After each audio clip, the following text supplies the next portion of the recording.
Welcome to Whispering Willow's sleep, soft-spoken tales to slow the day's thoughts and carry you toward peaceful sleep. Before we begin, tell me where in the world you're listening from tonight, and, if you wish, what's on your mind. I read every note and love keeping quiet company across distances. If this brings you peace, a like and subscribe will help me make more nightbound stories. And if you'd like to support even further, you can buy me a coffee through the link in the description. Now, settle in, get comfortable, and breathe with me as we begin. The rain fell in gentle whispers across the Devonshire countryside, each droplet catching the fading golden light of late afternoon as they descended upon ancient rolling hills. The moisture clung to every surface, stone walls draped in emerald moss, twisted oak branches reaching skyward like arthritic fingers, and the worn leather of Dr. John Watson's travelling bag as he stepped down from the carriage, his boots meeting the soft earth with a satisfying press. "I must say, Holmes," Watson murmured, his breath forming a delicate cloud in the autumn chill, "when you suggested a brief holiday in the countryside, I had imagined something a touch more accessible." Beside him, Sherlock Holmes emerged from the carriage with fluid grace, his tall figure cutting a sharp silhouette against the misty landscape. The detective's keen eyes were already scanning their surroundings, taking in details that most would overlook. The specific pattern of mud on the carriage wheels, the age of the stone path leading to the inn, the curious arrangement of chimney smoke against the darkening sky. "The Black Briar Inn," Holmes remarked, nodding toward the structure before them. "Established in 1742, if the weathering on that cornerstone is to be believed. Interesting that the western wing appears to be of more recent construction, perhaps 30 years old, while the eastern section bears the architectural hallmarks of at least 3 distinct periods of renovation." Watson followed his friend's gaze to the inn that stood before them, a curious amalgamation of stone, timber, and history. The building seemed to have grown organically from the landscape itself, its foundations nestled into the gentle slope of the hillside, as if it had taken root there centuries ago. Warm amber light spilled from leaded windows, casting honeycomb patterns across the wet flagstones of the courtyard. "You neglected to mention we would be quite this isolated," Watson observed, noting the vast emptiness of moorland stretching in all directions, broken only by the occasional dark smudge of gnarled trees bent by decades of coastal winds. Holmes's lips curled into the barest suggestion of a smile. "I find that isolation often brings clarity, Watson. Besides, the Blackbriar is rather renowned for its cellar of exceptional vintages, and a cook whose game pie is spoken of in reverent tones as far as London." As they approached the heavy oak door, Watson noticed something unusual. A small collection of curious items arranged beside the entrance.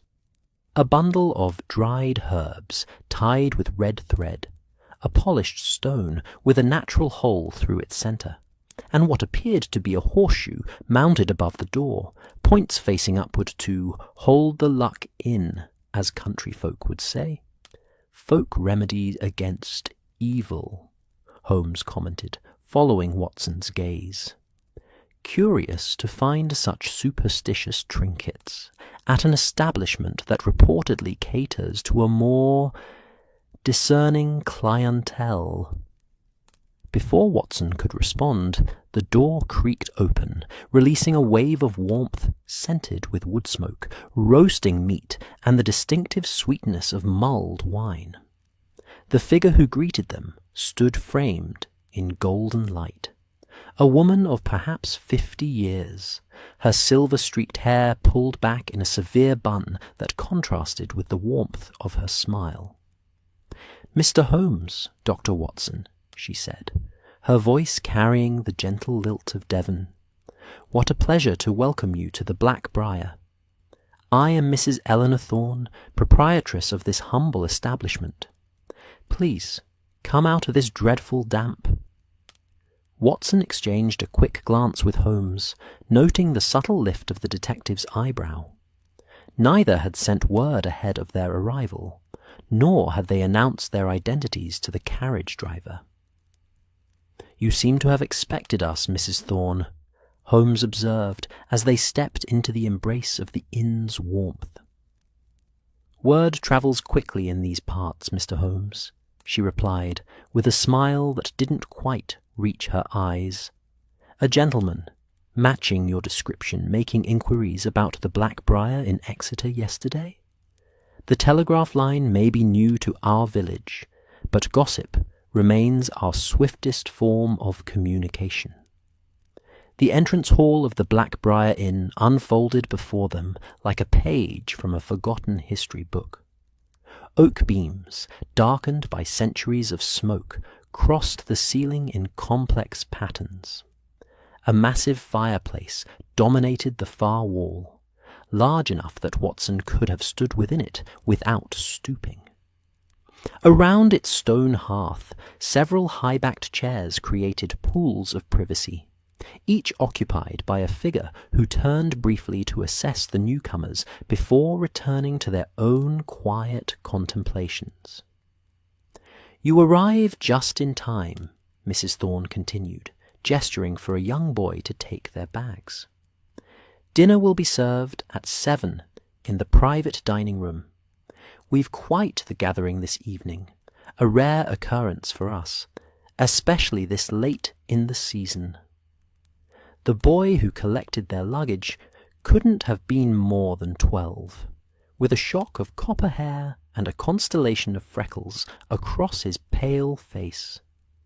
Watson noticed that despite the warmth of the inn, the child's hands were red with cold, and his woolen jacket seemed too thin for the autumn chill.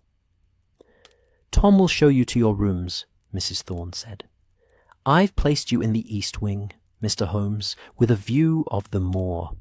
Dr. Watson, you'll find your quarters adjacent, overlooking our herb garden.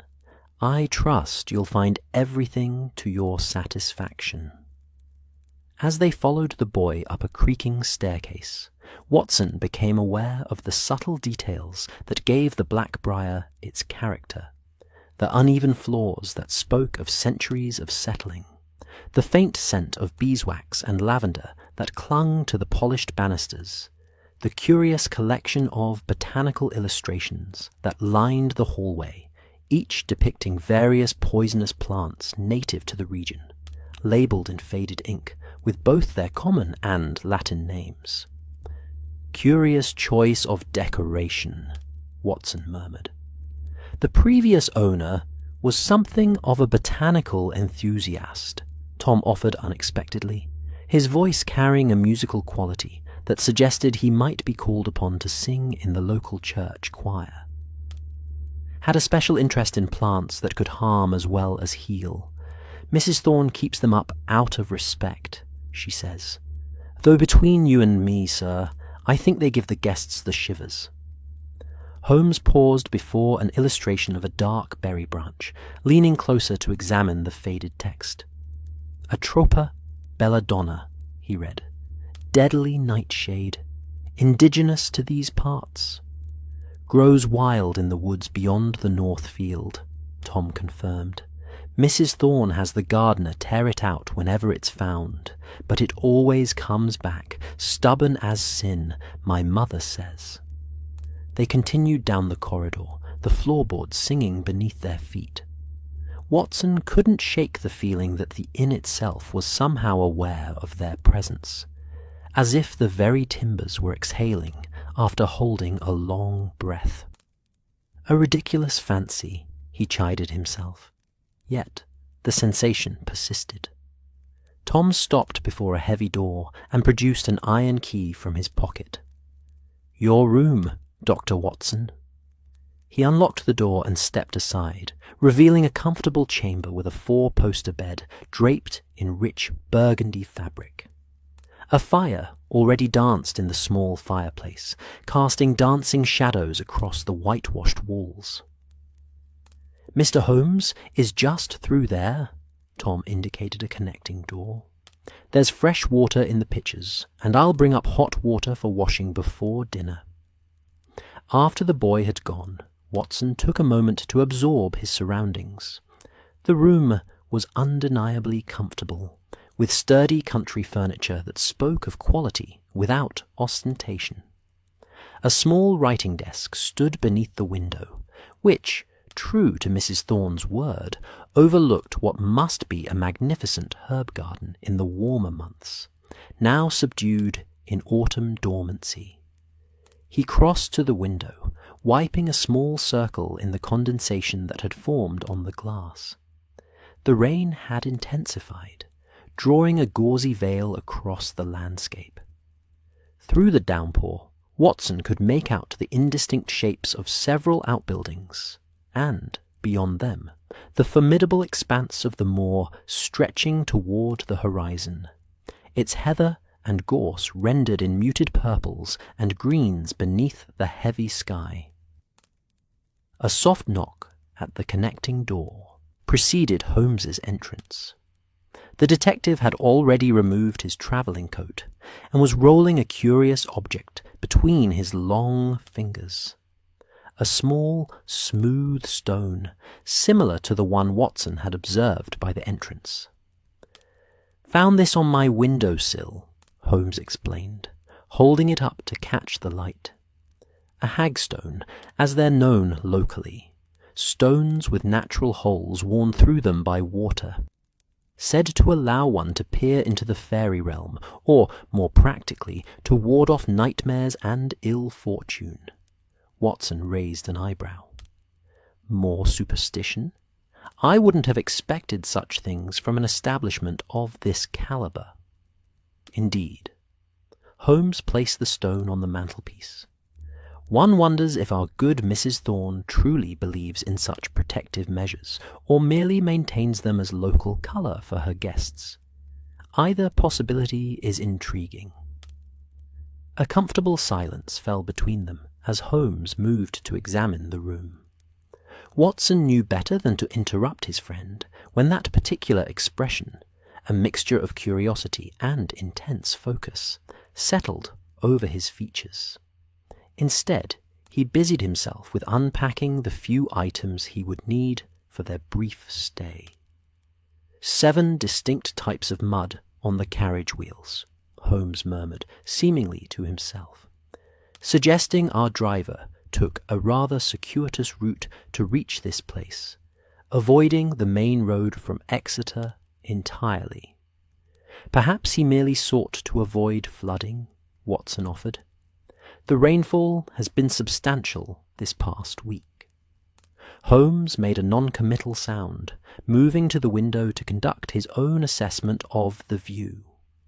6 guests currently in residence, excluding ourselves," he continued. 4 men, 2 women.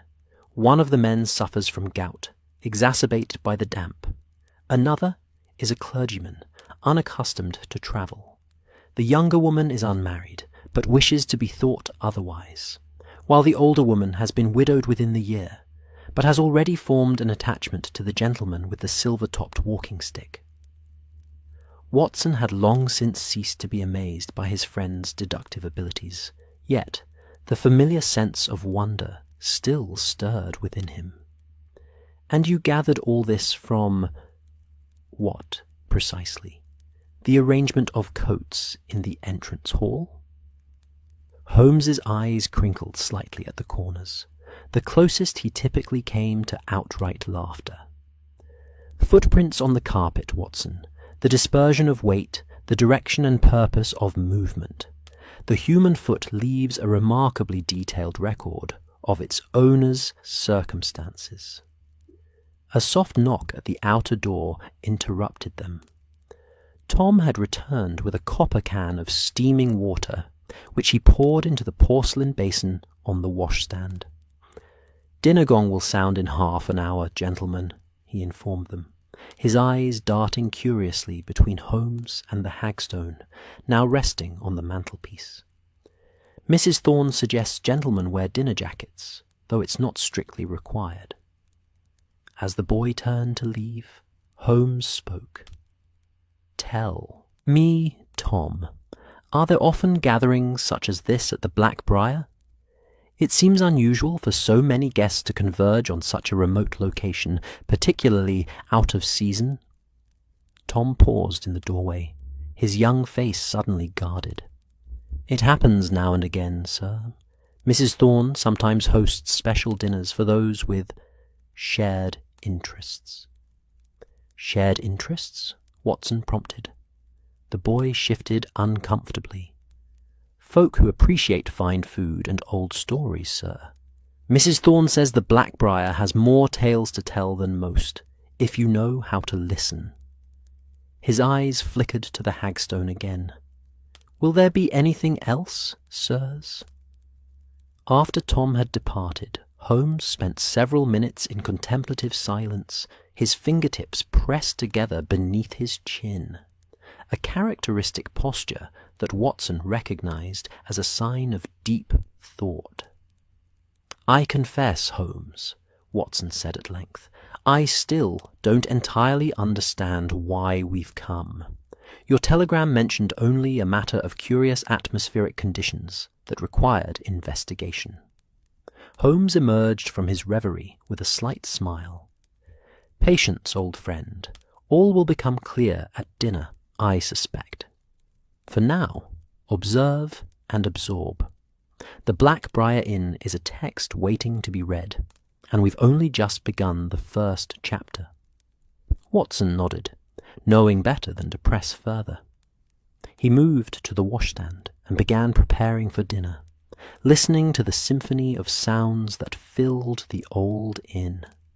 The persistent drum of rain against the windows, the distant clatter of activity from the kitchen below, the occasional creak of timbers settling, and beneath it all, a curious humming that seemed to emanate from the very walls themselves, as if the building were gently singing to itself. By the time Watson had changed into appropriate dinner attire, the light outside had faded entirely, transforming the window into a black mirror that reflected the warm glow of the room. Holmes, already dressed and impeccable as always, stood examining one of the botanical illustrations that hung on Watson's wall. This one depicting a delicate arrangement of foxglove, its bell-shaped flowers rendered in faded purples and pinks. "Digitalis purpurea," Holmes remarked, "a powerful cardiac stimulant in the proper dose, a swift path to the grave in excess." Our botanical enthusiast had eclectic tastes. The dinner gong sounded from below, its resonant tone reverberating through the inn's ancient timbers. Holmes straightened his cuffs and turned to Watson with a gleam in his eye that the doctor had come to recognize as a harbinger of the unusual. "Shall we, Watson? I believe we're about to make the acquaintance of our fellow guests, and perhaps discover why Mrs. Thorne finds it necessary to ward her establishment against evil with hagstones and herbs." Together they descended the creaking staircase, following the soft murmur of voices and the enticing aroma of roasted meats and freshly baked bread. The main hall had been transformed in their absence. Additional lamps had been lit, casting a golden glow over the gathered guests who stood in small groups, crystal glasses of amber liquid catching and refracting the light. Mrs. Thorne appeared at their side, materializing from the shadows, with remarkable stealth for a woman of her substantial build. "Ah, Mr. Holmes, Dr. Watson, allow me to make the introductions." she guided them toward the closest group, where a portly gentleman with impressive side whiskers was engaged in what appeared to be an animated monologue about the declining quality of pheasant hunting in the county. Beside him stood a slender man in clerical dress, nodding politely, though his attention seemed divided. "Sir William Bartley," Mrs. Thorne announced, interrupting the portly gentleman mid-sentence, "and Reverend James Harwick. Gentlemen, may I present Mr. Sherlock Holmes and his associate, Dr. John Watson." Sir William's bushy eyebrows shot upward. "Holmes, the detective fellow. Good Lord, are we to be murdered in our beds, then?" He let out a booming laugh that didn't quite disguise the nervous glance he exchanged with the Reverend. "I assure you, Sir William, my presence here is purely recreational," Holmes replied smoothly. "The Black Briar was highly recommended for its cellar and its cook." "And who made such a recommendation?" inquired a new voice, melodious, cultured, with the barest hint of a foreign accent. Watson turned to find himself facing a striking woman of perhaps 35, her dark hair arranged in an elegant coiffure that emphasized the graceful line of her neck. She wore a gown of deep burgundy that seemed to absorb rather than reflect the lamplight, creating an impression that she existed in her own sphere of subtle shadow. "Countess Eleni Caradis," Mrs. Thorne supplied. "Recently arrived from Athens, though she has family connections to Devon. Countess, Mr. Holmes, and Dr. Watson." The woman extended a gloved hand, which Holmes bowed over with uncharacteristic formality. "The recommendation came from Mycroft Holmes," he answered her question. "My brother has an unerring instinct for exceptional cuisine, particularly when it involves game pie." A smile curved the Countess's lips. "Your brother has excellent taste, Mr. Holmes. I myself was drawn here by whispers of Mrs. Thorne's remarkable cellar. I have a particular interest in viticulture." "The Countess is being modest," interjected another newcomer to their circle, an elegant gentleman of middle years, leaning slightly on a silver-topped walking stick. "Her family's vineyards produce some of the finest wines in the Peloponnese. Ambrose Wellesley, at your service," he added with a slight bow. "Wine merchant and humble collector." As the introductions continued, Watson found his attention drawn to the one guest who remained separate from the gathering, a young woman seated alone near the fire, her posture suggesting both watchfulness and a desire to remain unobserved.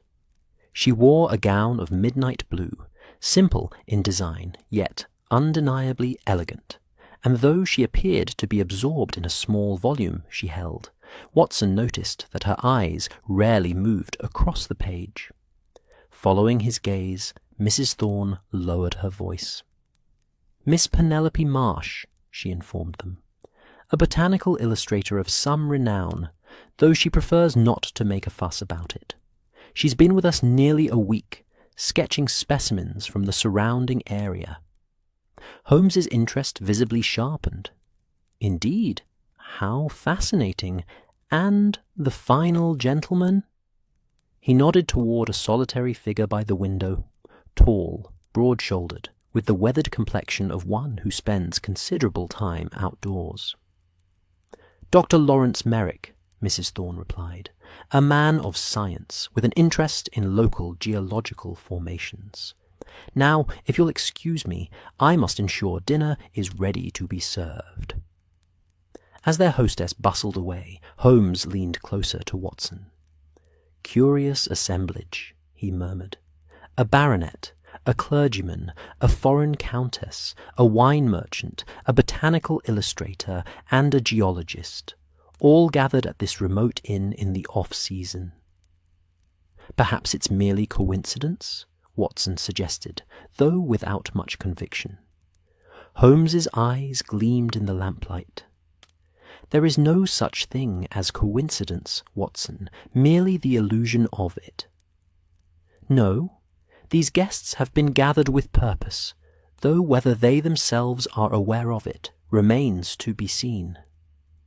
Before Watson could respond, Mrs. Thorne reappeared, striking a small bronze gong. "Dinner is served," she announced. "If you would all please proceed to the dining room." As they moved toward the indicated doorway, Watson noticed Tom standing in the shadows, his young face unusually pale. The boy was clutching something in his hand, another hagstone, Watson realized, and his lips moved in what appeared to be a silent prayer, or perhaps a charm against misfortune. Watson felt a curious chill descend his spine despite the warmth of the inn. Something in the boy's expression suggested not the usual superstitious caution of country folk, but genuine fear, as if he knew with absolute certainty that the protective powers of hagstones and horseshoes would be tested before the night was through. The dining room of the Black Briar Inn awaited them, illuminated by the golden glow of candles and the crimson reflection of wine already poured into crystal glasses that caught the light like liquid rubies. As Watson crossed the threshold, he couldn't shake the impression that they weren't merely entering a room, but stepping into the first scene of a carefully orchestrated drama, one whose final act had been determined long before their arrival. The dining room of the Black Briar Inn was a study in calculated intimacy. A single oval table of polished oak dominated the space, large enough to accommodate all 8 guests while maintaining the closeness that encouraged conversation. Candelabras cast their honeyed light across fine china and gleaming silverware, each place setting arranged with meticulous precision.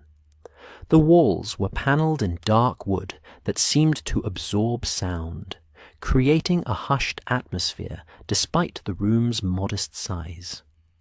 "Please, take your seats wherever you wish," Mrs. Thorne announced, though Watson noticed that place cards of heavy cream vellum had already determined their positions. Holmes's gaze swept across the table, noting the arrangement. "Curious," he murmured to Watson as they approached. "We're seated directly opposite one another, with our fellow guests alternating between us. A deliberate attempt to separate us, perhaps."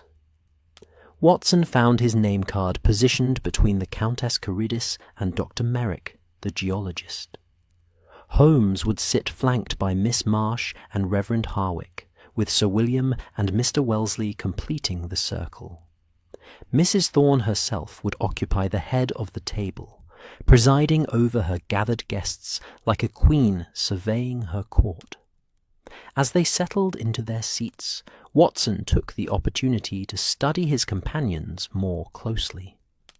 The Countess moved with the fluid grace of one accustomed to being observed, her every gesture seemingly choreographed for maximum effect. Up close, he could see that her eyes were an unusual shade of amber, almost golden in the candlelight. Dr. Merrick, by contrast, seemed uncomfortable in the formal setting. His hands, large and weathered, moved awkwardly among the array of cutlery, and there was a noticeable patch on his otherwise immaculate dinner jacket, where the material had been recently repaired. Across the table, Miss Marsh arranged her napkin with quick, precise movements. Though she kept her eyes downcast, Watson sensed she was acutely aware of her surroundings, missing nothing. Her fingers, he noted, were stained with faint traces of pigment, the mark of her profession as an illustrator. Holmes caught his eye briefly, the slight inclination of his head indicating that he, too, had been cataloguing their dinner companions. The detective's expression remained impassive, yet Watson recognized the alert gleam in his eye, the look of a bloodhound catching a promising scent. Mrs. Thorne signalled to Tom, who stood at attention by a side door. The boy disappeared briefly, returning with a silver tureen from which rose a fragrant steam. Behind him came a young woman in a starched apron, bearing a basket of freshly baked bread. "We begin with a consommé of wild mushrooms gathered from our own woods," Mrs. Thorne announced as Tom began serving, accompanied by a Riesling from the Mosel region, 1882, a particularly fine year. Mr. Wellesley lifted his wineglass, examining the pale gold liquid against the candlelight. "Exceptional clarity," he observed approvingly. "Mrs. Thorne, you continue to surprise with the breadth of your cellar." The Countess inhaled the bouquet of her wine with closed eyes. "Notes of apricot and limestone," she murmured. "Perfect with mushrooms." She turned to Watson with a smile that didn't quite reach her eyes. "Do you have an interest in wines, Doctor?" "I appreciate a good vintage," Watson replied diplomatically, "though I lack the vocabulary to discuss its merits with any expertise." "The language of wine is merely poetry dressed as science," she said, her accent becoming more pronounced. "One needs only to trust one's senses. A philosophy that extends to many areas of life, I imagine," Holmes interjected from across the table, "though some of us prefer the precision of science to the ambiguity of poetry." Miss Marsh looked up from her soup. "Surely there is room for both, Mr. Holmes. As a botanist, I require scientific precision in my illustrations, yet, without an artistic sensibility, my work would be merely technical, accurate, but lifeless." "Well said, Miss Marsh," Reverend Harwick nodded approvingly. "God gave us both reason and imagination, each with its proper place." Sir William Bartley released a hearty laugh. "Save the theological discussions for after dinner, Reverend. Nothing ruins a good consommé like contemplating the divine order of things." A ripple of polite laughter circled the table, though Watson noticed that Dr. Merrick remained silent, his attention seemingly focused on the pattern of the china before him. "You've been unusually quiet, Dr. Merrick," Mrs. Thorne observed, echoing Watson's thoughts. "Are you not well?" The geologist looked up with a start. "Forgive me. My mind was wandering to a rather interesting rock formation I observed today on the north edge of the moor, a type of sedimentary deposit that suggests this entire area was once a shallow sea." "How fascinating," the Countess remarked with practised interest, "to think we dine tonight where ancient creatures once swam." "More than that," Dr. Merrick continued, warming to his subject. "The particular layering I observed suggests catastrophic change, a sudden alteration of the environment, rather than gradual transformation." Holmes tilted his head slightly. "You speak of geological time in terms of catastrophe, rather than uniformitarianism. That places you somewhat at odds with current scientific consensus, does it not?" Dr. Merrick's expression hardened almost imperceptibly. "The evidence speaks for itself, Mr. Holmes. One must follow where it leads, regardless of prevailing opinion." "A principle that applies equally to criminal investigation," Holmes nodded, "though I find that evidence rarely speaks with a single, unambiguous voice. It must be interpreted, and therein lies the difficulty." As Tom cleared away the soup bowls, Watson noted a subtle shift in the atmosphere, a tightening of tension like the tuning of violin strings. Conversations splintered into separate exchanges, creating a gentle cacophony of voices that seemed designed to prevent any single thread from being followed too closely.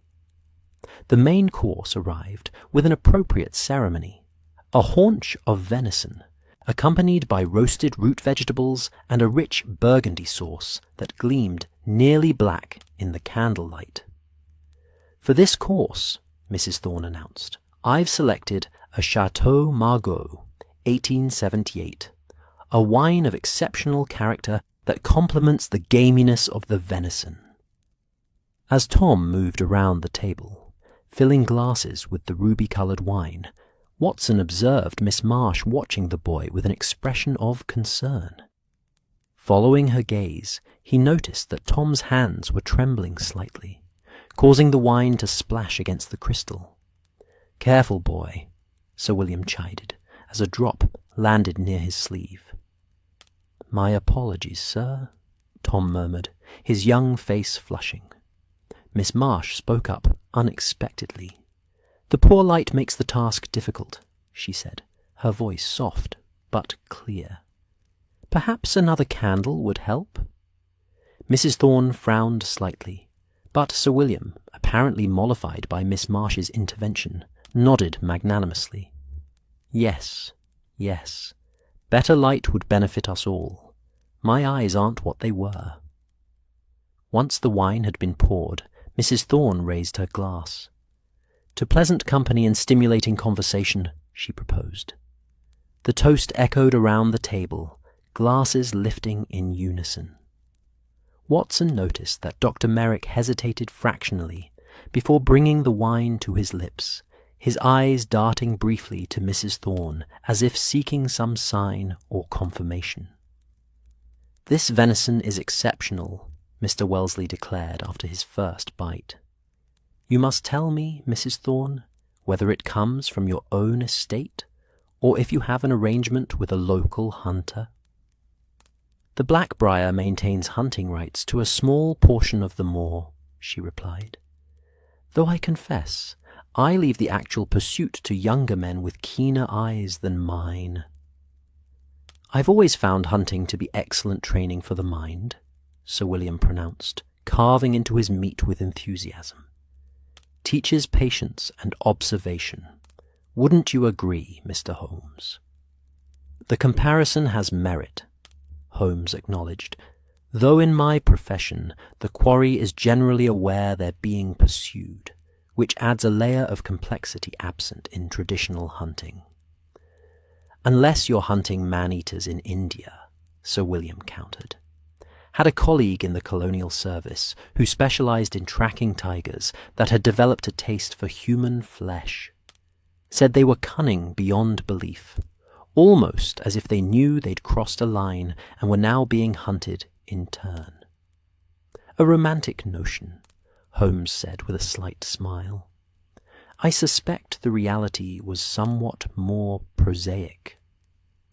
"Speaking of hunting," Reverend Harwick interjected, "there's a local legend about a spectral hound that roams these moors. They say it hunts those who have escaped earthly justice." Watson couldn't help but notice how the Reverend's eyes flickered briefly toward Mr. Wellesley as he spoke. "Ghost stories, Reverend?" The Countess arched an elegant eyebrow. "I wouldn't have expected such interests from a man of the cloth."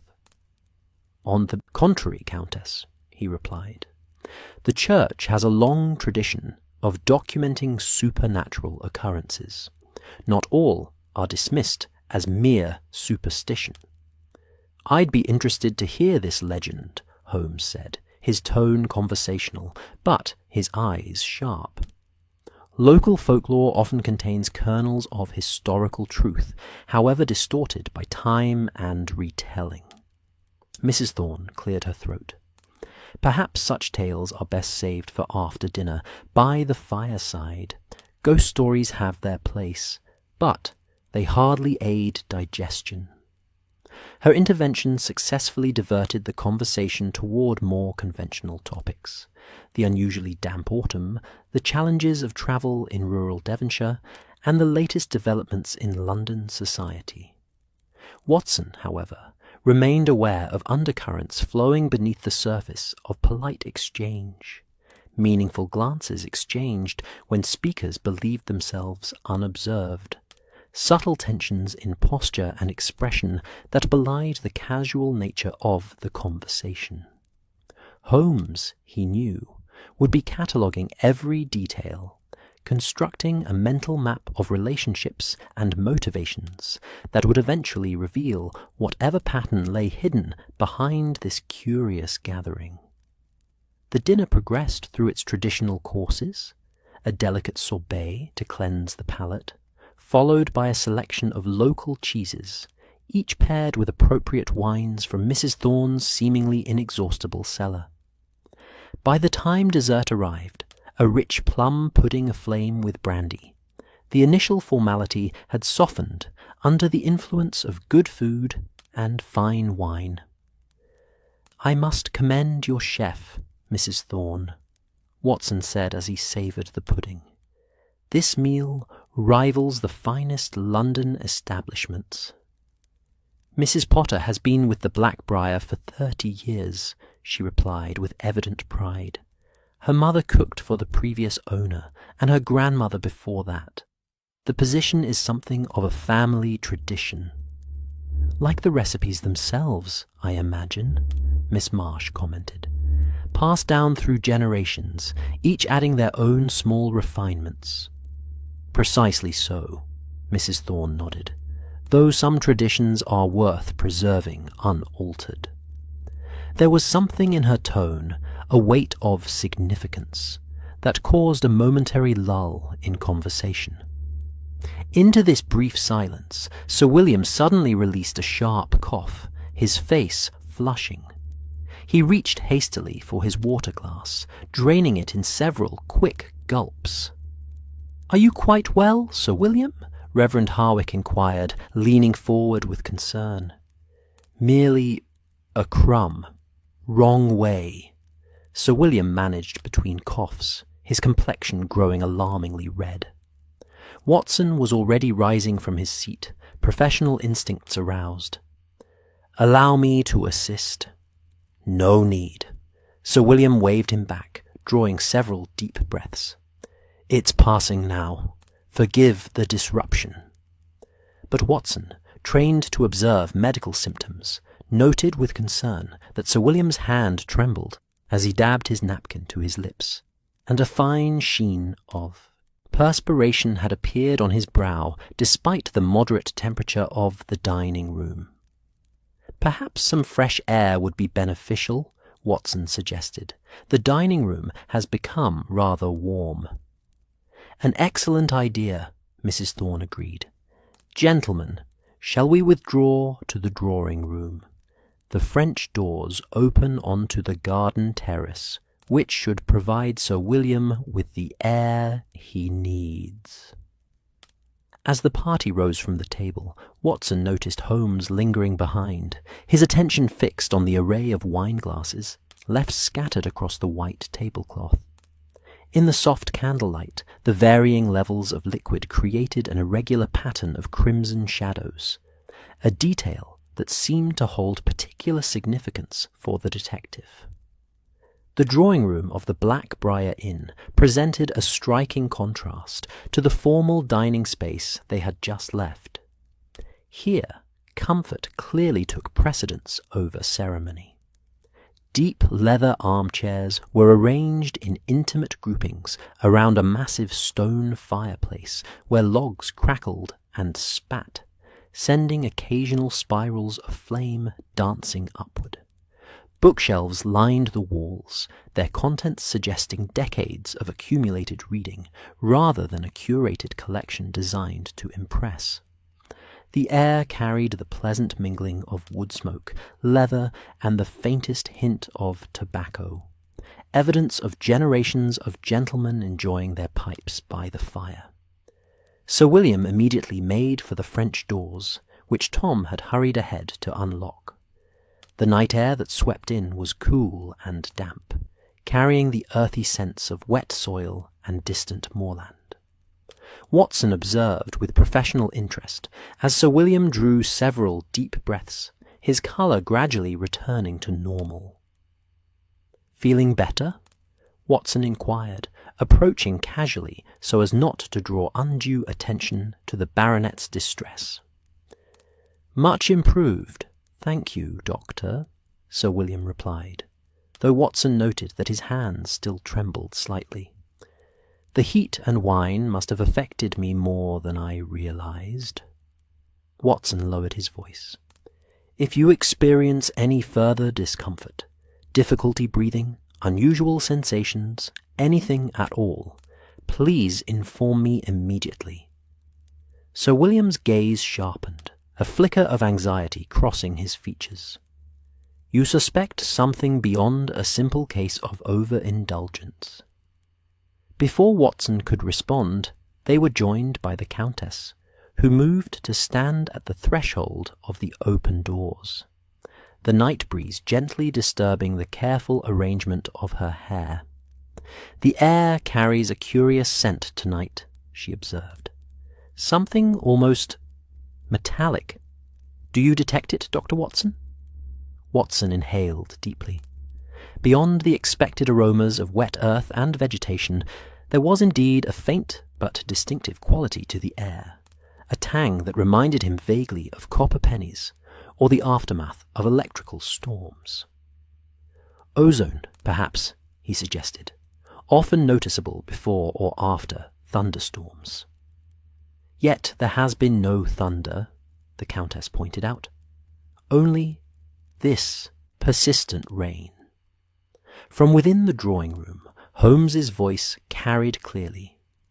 "The phenomenon you're describing, Countess, has several possible explanations beyond meteorological conditions." They turned to find Holmes standing by the fireplace, absently rotating a glass of brandy between his long fingers. The flames cast dramatic shadows across his angular features, giving him a somewhat theatrical appearance. "You have a theory, Mr. Holmes?" the Countess inquired, moving gracefully back into the room. "Several, though none yet with sufficient evidence to elevate them beyond speculation." His gaze moved to Mrs. Thorne, who was arranging a silver coffee service on a side table. "I wonder, Mrs. Thorne, whether you might satisfy my curiosity on a small matter, the curious collection of protective charms at the entrance to your establishment. Are they a recent addition, or a long-standing tradition of the Black Briar?" Mrs. Thorne's hands paused momentarily in their task. "Both, in a manner of speaking. The Black Briar has always maintained certain observances, country ways, you might call them, but their prominence has increased in recent months." "In response to particular events," Holmes pressed. A subtle tension seemed to spread through the room. Watson noticed several of the guests exchanging glances, meaningful looks that suggested shared knowledge from which he and Holmes were excluded. "You might say that," Mrs. Thorne replied carefully. "The moor has its own character, Mr. Holmes, its own temperament. Those of us who dwell here long enough learn to respect its moods." "Poetic, but imprecise," Holmes observed. "I'd be interested in the specific incidents that prompted this increased caution." Before Mrs. Thorne could respond, a tremendous crash of thunder shook the building, causing the lights to flicker momentarily. Several startled exclamations rose from the assembled guests, followed by nervous laughter as the lights stabilized. "It appears the storm has found us at last," Reverend Harwick commented, moving away from the windows as if suddenly wary of what might be revealed by the next lightning flash. The thunder continued to roll across the moors, each peal seeming to draw nearer than the last. Rain lashed against the windows with renewed vigor, transforming the glass panes into shimmering curtains that distorted the darkness beyond. The wind had risen to a mournful howl, finding ancient cracks in the Blackbriar's weathered stonework to create an eerie accompaniment of whistles and moans. "A proper Devonshire storm," Mrs. Thorne remarked, closing the French doors with a decisive click. "They sweep in from the Atlantic with remarkable speed. I've seen clear skies turn to tempests in less than an hour." Sir William had returned to one of the armchairs near the fire, his earlier discomfort seemingly forgotten as he accepted a generous measure of brandy from Tom. "Puts one in mind of the great storm of '87, he commented, swirling the amber liquid. "Took down half the oak trees on my estate. Found one of my prize peacocks 2 fields away, still alive, but missing most of its tail feathers." The drawing-room had taken on the intimate quality that emerges when a small group finds itself sheltered together against the elements. The howling wind and drumming rain created a natural boundary, separating their warm enclave from the wild darkness of the moor. Under other circumstances, Watson might have found the setting pleasantly cozy, but he could not shake the sense of underlying tension that had been building since their arrival. Holmes stood by one of the bookshelves, apparently absorbed in examining the titles, though Watson recognized the posture as one his friend adopted when listening intently to the conversations around him. Nearby, Miss Marsh had settled in a window seat, her sketchbook open on her lap. Her pencil moved with quick precision, capturing the scene before her with delicate strokes. Watson drifted toward her, curious about her work. "May I?" he inquired gently. She looked up, seeming momentarily startled, as if she had forgotten the presence of others. After a brief hesitation, she tilted the sketchbook toward him. Watson was struck by the quality of the drawing. A precise rendering of the drawing-room that somehow captured not just the physical details, but also the atmosphere of the gathering. With a few deft lines, she had conveyed Sir William's lingering unease, the Countess's calculated elegance, Reverend Harwick's watchful reserve.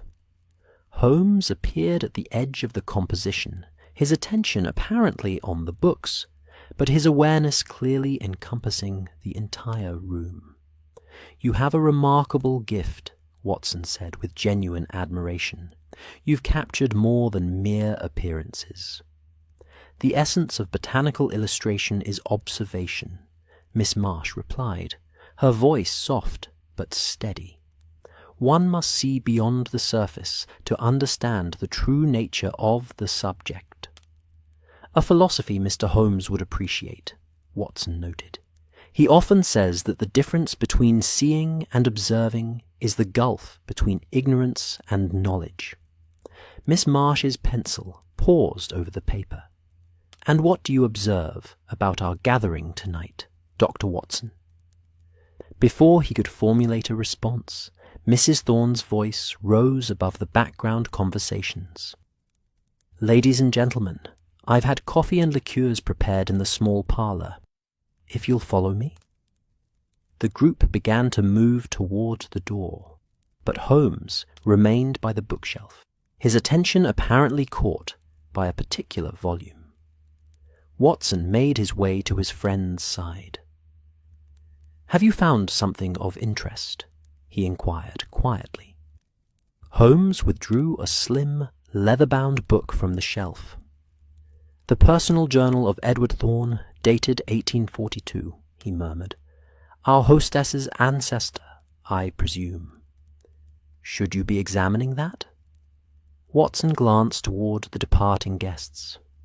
"It was placed among the general collection, not locked away," Holmes replied, carefully turning the pages. "Curious entries, Watson. References to the experiment and necessary sacrifices. Listen to this passage. The alignment approaches. What was done before must be done again, though the cost weighs heavy on my conscience." "Holmes," Watson cautioned, noting that Tom had appeared in the doorway, watching them with undisguised wariness. Holmes smoothly returned the journal to its place. "Fascinating meteorological observations," he remarked at conversational volume. "Your former master had a scientific mind, it seems," he added to Tom.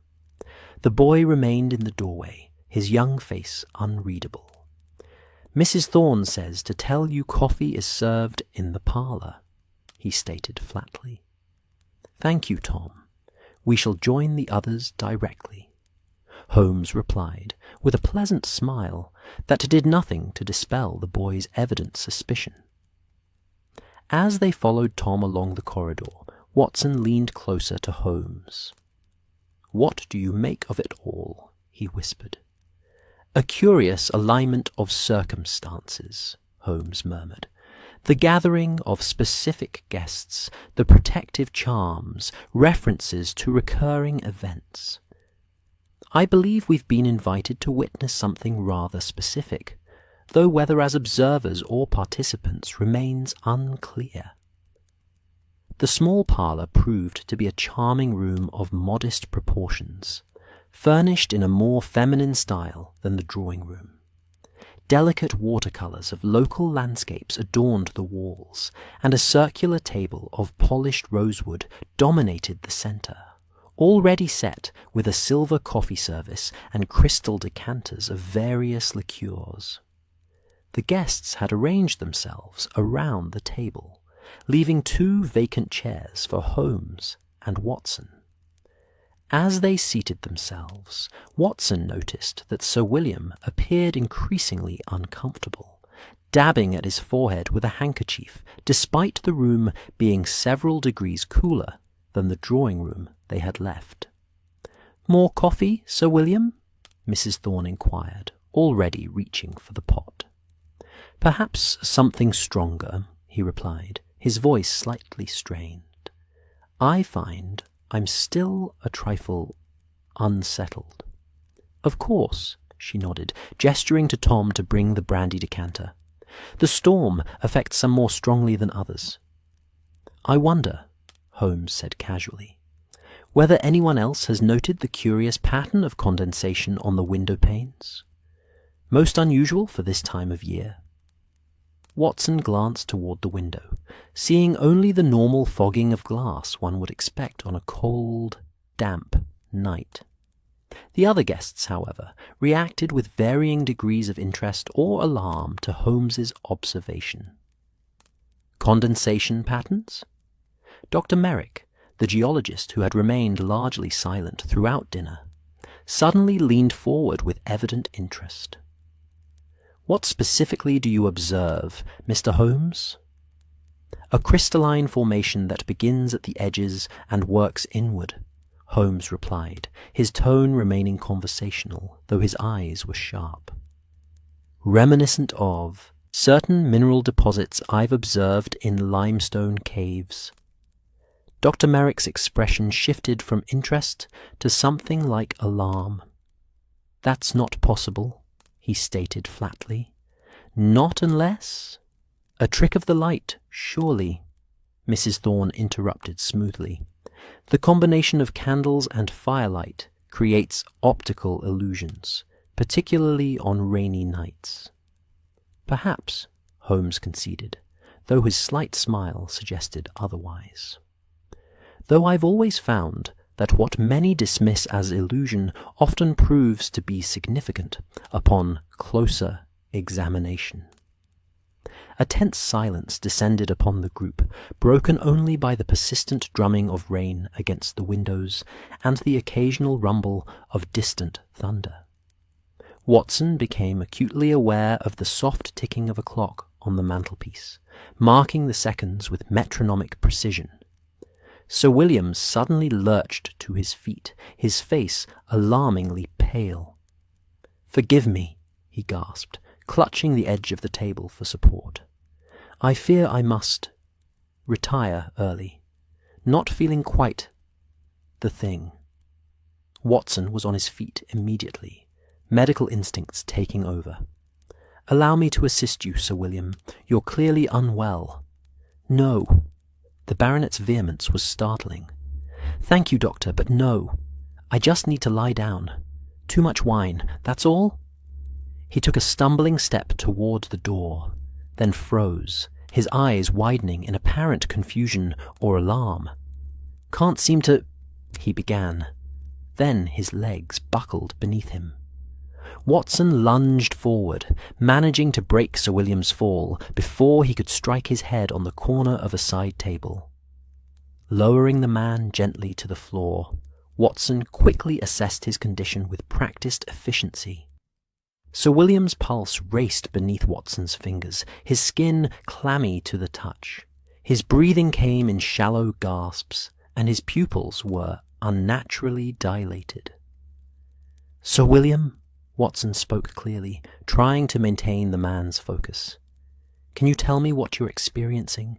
Any pain or unusual sensations?" "Burning," Sir William managed through gritted teeth. "In my chest, my throat. Can't seem to catch my breath." Holmes had moved to Watson's side, his expression grave. "What do you suspect?" he asked quietly.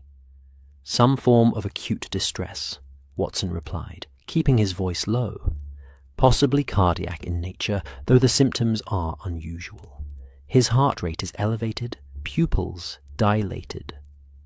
"Doctor," the Countess's voice came from behind them, unnaturally calm. "Perhaps you should examine his fingernails." Watson shot her a quick, questioning glance before turning his attention to Sir William's hands. The nails showed a faint but distinctive bluish tinge, cyanosis, indicating oxygen deprivation. "We need to get him to a bed immediately," Watson declared, looking up at the circle of faces that now surrounded them. "And I'll need my medical bag from my room." "Tom will fetch it directly," Mrs. Thorne said, nodding to the boy who stood frozen in the doorway, his young face a mask of horror. "Dr. Merrick, Mr. Holmes, perhaps you could assist Dr. Watson in moving Sir William to his room."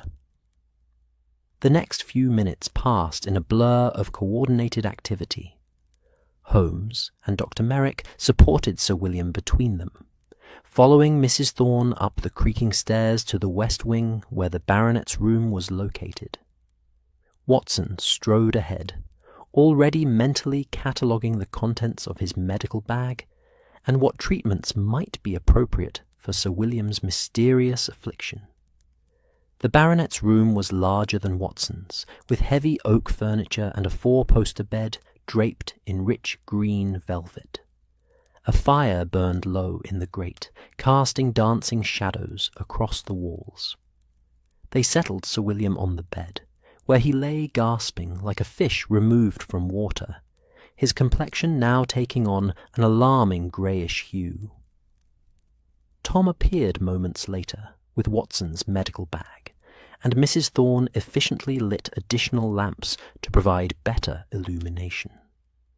The rest of the guests had followed, and now hovered uncertainly near the doorway, their expressions ranging from genuine concern to what appeared to be morbid fascination. "I must ask everyone except Mr. Holmes to wait outside," Watson announced firmly. "Sir William needs air and space." There was a moment of hesitation before Mrs. Thorne nodded. "Of course, Doctor. We shall wait in the corridor. Tom, bring fresh water and clean linens." As the door closed behind them, Watson turned his full attention to his patient. Sir William's condition had deteriorated rapidly. His breathing was now laboured and increasingly irregular, his pulse thread and erratic beneath Watson's fingers. "Holmes," Watson said quietly, "I fear we're dealing with some form of poisoning.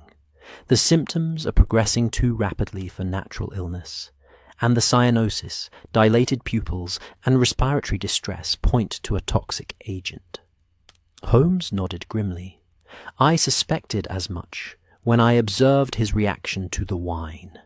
Can you counteract it?" Watson was already rummaging through his medical bag, extracting a small bottle of ipecac syrup. I can induce vomiting, which may help if the poison is still in his stomach, though given the rapid onset of symptoms, much of it has likely already been absorbed into his bloodstream. Without knowing the specific agent, treatment becomes largely symptomatic. He measured a dose of the ipecac into a spoon and attempted to administer it to Sir William, but the baronet's condition had deteriorated to the point where he could no longer swallow effectively. Foam tinged with pink flecked his lips, a sign of pulmonary edema that Watson recognized with sinking heart as a grave prognostic indicator. "Holmes," Watson said softly, "I believe we're witnessing the effects of a fast-acting, potent toxin, possibly a plant alkaloid, given the neurological and cardiopulmonary effects. Without specific antidotes." He didn't need to complete the thought. Holmes's grim expression showed he understood the implications. For several minutes they worked together in silent coordination. Watson monitoring vital signs and administering what palliative measures he could. Holmes assisting with precise, economical movements that belied his lack of formal medical training. Despite their efforts, Sir William's condition continued its precipitous decline. His breathing became increasingly laboured, his extremities taking on a bluish tinge as oxygen failed to reach his tissues. 15 minutes after his collapse, his body arched in a sudden, violent spasm, then went terribly still. Watson checked for pulse and respiration, finding neither. After several fruitless attempts at resuscitation, he straightened up, meeting Holmes's steady gaze. "He's gone," Watson confirmed quietly. "There was nothing more we could have done." Holmes nodded once, his expression somber. "Time of death?" Watson consulted his pocket watch. 9:47.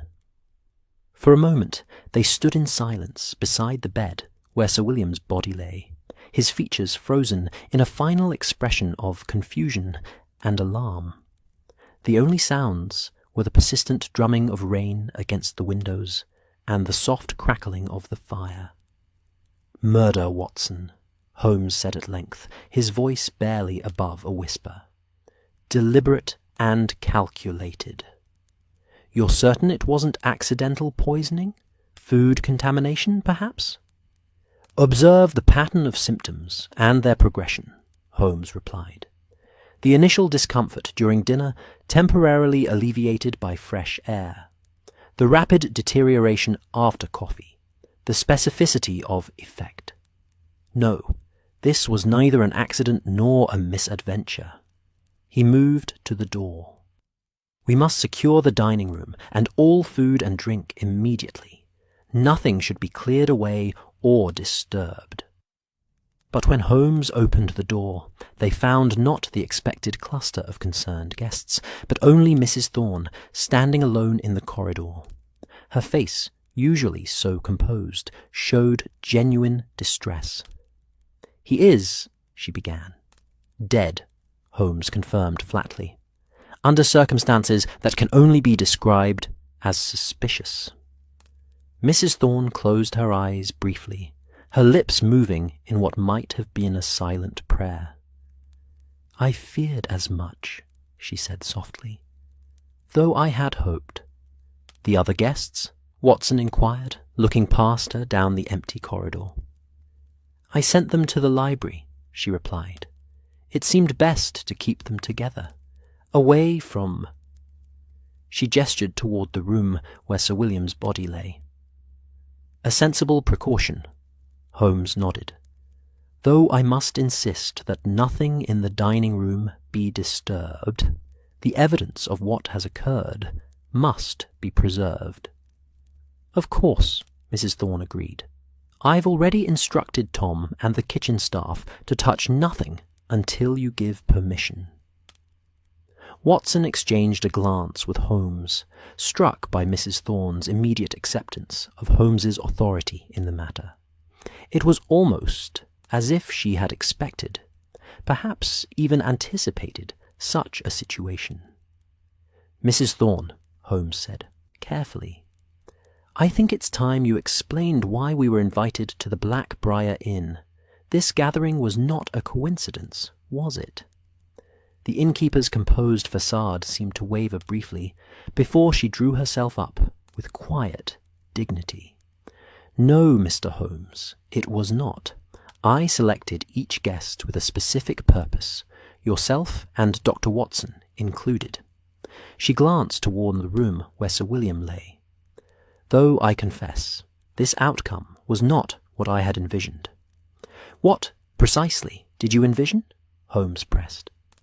Mrs. Thorne's gaze shifted to the window, where lightning momentarily illuminated the rain-lashed glass. "Justice, Mr. Holmes, or perhaps a reckoning. But not death under my roof." Before Holmes could respond, a cry echoed from downstairs, sharp and fearful, cutting through the background symphony of the storm. Mrs. Thorne's head snapped toward the sound, her eyes widening. "That came from the dining room," she whispered. Holmes was already moving toward the stairs, Watson close behind. They descended rapidly, following the sound of raised voices to the dining room where they had dined earlier. The door stood ajar, warm light spilling into the corridor. Holmes pushed the door fully open, revealing a tableau that froze Watson in his tracks. Tom stood beside the dining table, his young face ashen, pointing with trembling finger at the array of wine glasses, still arranged as they had left them. Miss Marsh stood nearby, one hand pressed to her mouth in evident shock. "Look," the boy managed, his voice breaking. "The glass! His glass!" Watson followed the boy's gesture to Sir William's place-setting, where the wine-glass stood among the others. Unlike its companions, this glass now contained not the remnants of rich red wine, but a clear liquid that seemed to glow with a faint, unearthly luminescence. "Don't touch it," Holmes commanded sharply, stepping forward to examine the phenomenon. The liquid in Sir William's glass emitted a subtle radiance, visible even in the well-lit room, a pale, bluish glow reminiscent of certain bioluminescent organisms Watson had observed during his time in India. More disturbing still, the condensation on the exterior of the glass had formed an intricate crystalline pattern, like frost flowers blooming across the delicate crystal. "Impossible," Miss Marsh whispered, her scientific training evidently at war with what her eyes perceived. "Wine doesn't simply transform." "Indeed it doesn't," Holmes agreed, his tone grim.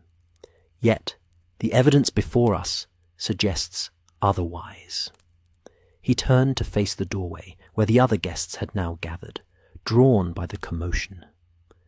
"I believe," he continued, his voice taking on the precision Watson recognized as signaling his full engagement with the case, "that we are dealing with a murder most carefully planned and executed.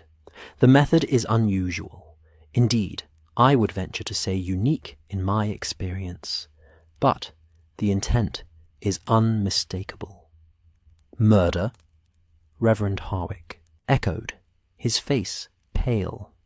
"Surely there must be some mistake. Sir William simply took ill." "Sir William was poisoned," Holmes stated flatly. "The evidence is before us." He gestured toward the glowing wine-glass.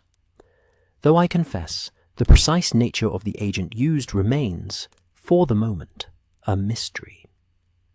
"The evidence, as you call it, defies scientific explanation," Dr. Merrick objected, though Watson noted that the geologist kept a noticeable distance from the table.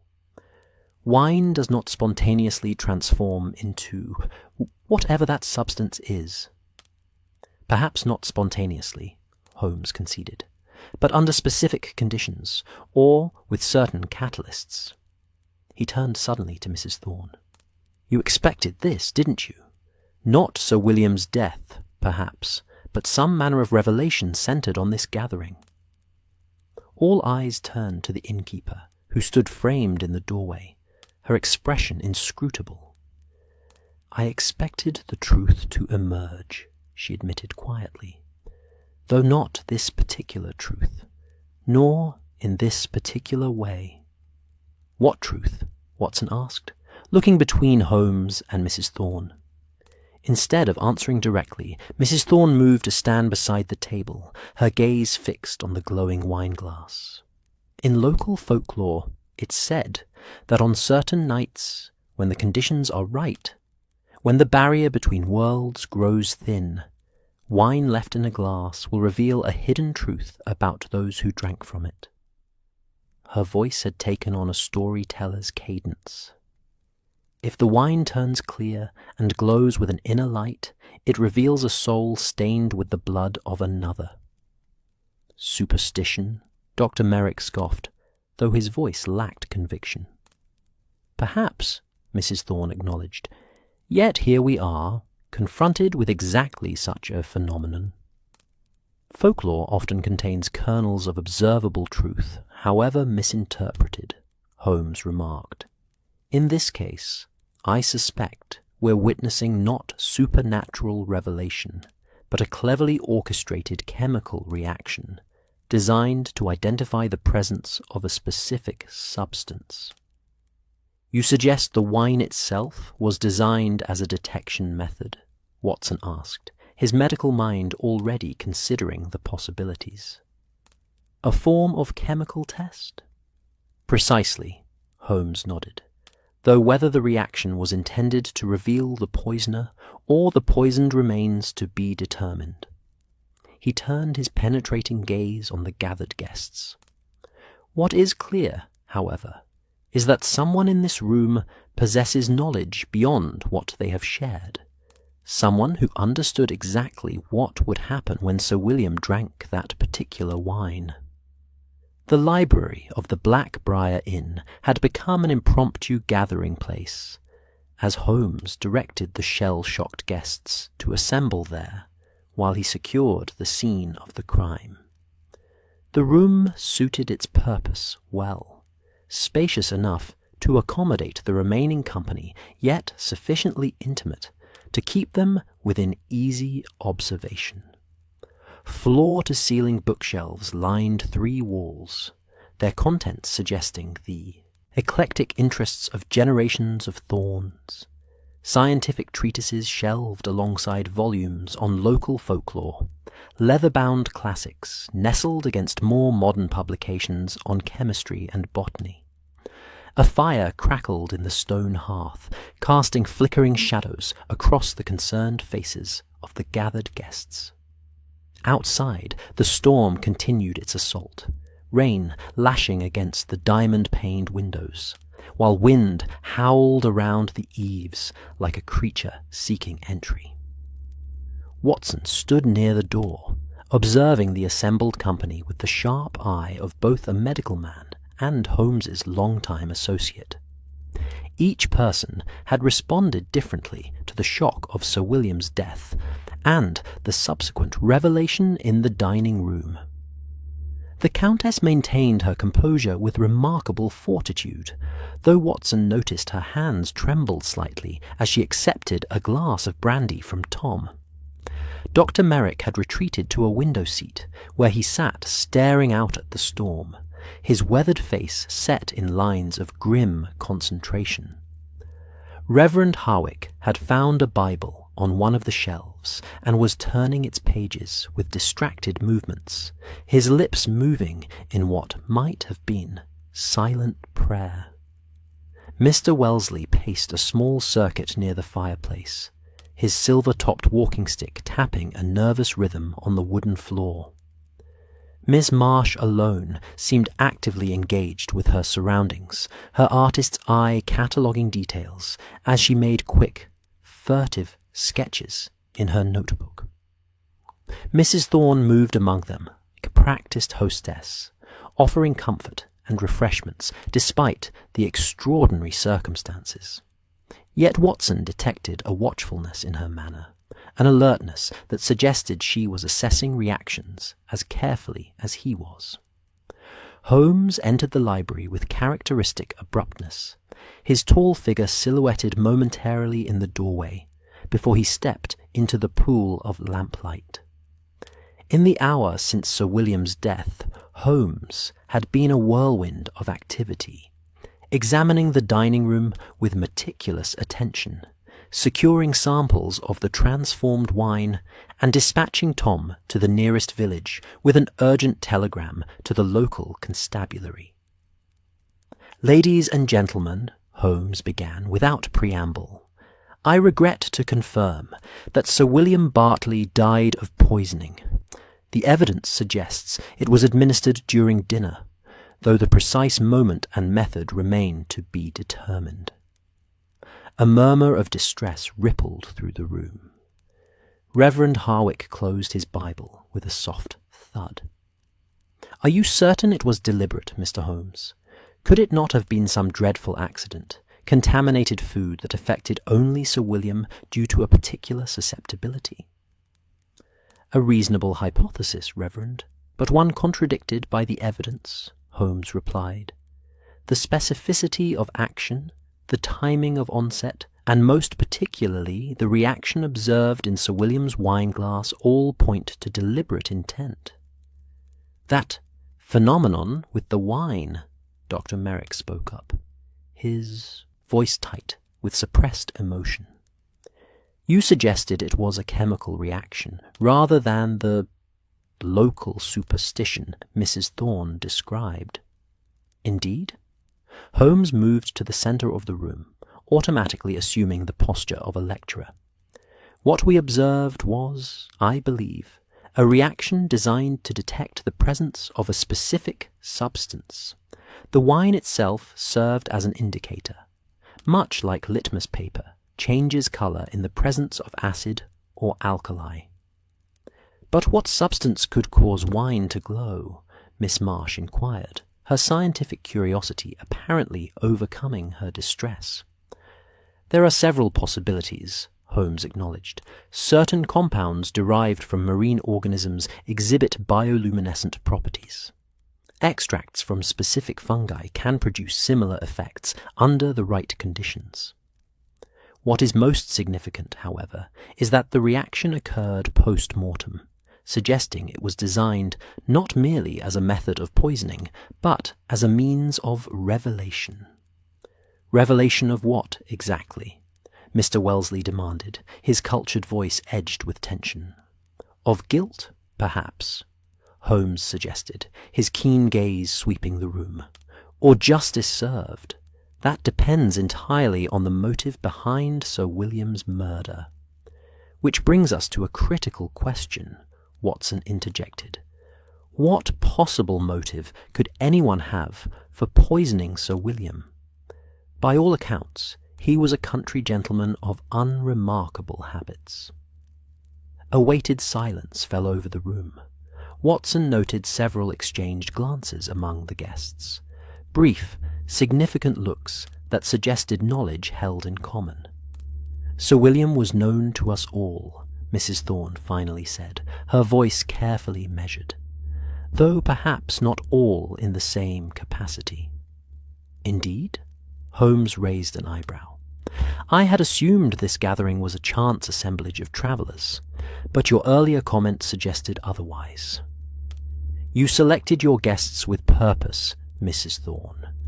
I would be most interested to know the criteria for that selection." Mrs. Thorne straightened her shoulders, meeting Holmes's penetrating gaze without flinching.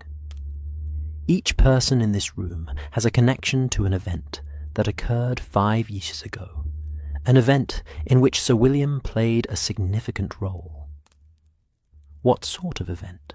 Watson prompted when she paused.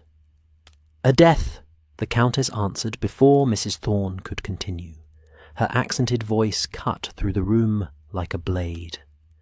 "The death of Eleanor Thorne's daughter, Catherine." Watson felt a chill that had nothing to do with the storm raging outside. He glanced at Holmes, who showed no surprise at this revelation. Had he already deduced this connection? "Perhaps you should elaborate, Countess," Holmes suggested quietly.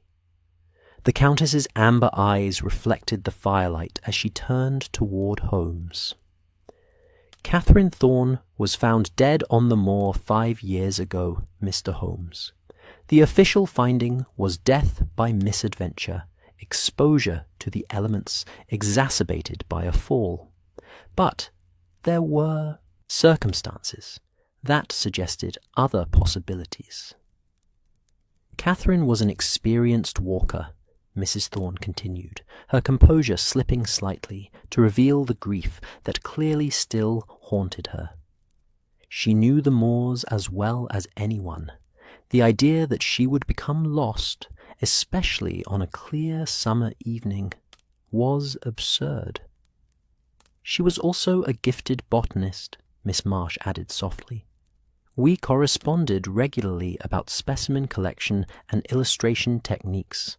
Her knowledge of local flora was exceptional, particularly regarding medicinal and toxic varieties." "Yet the authorities ruled her death accidental," Holmes observed. "Sir William was the local magistrate," Mrs. Thorne explained, a bitter edge entering her voice.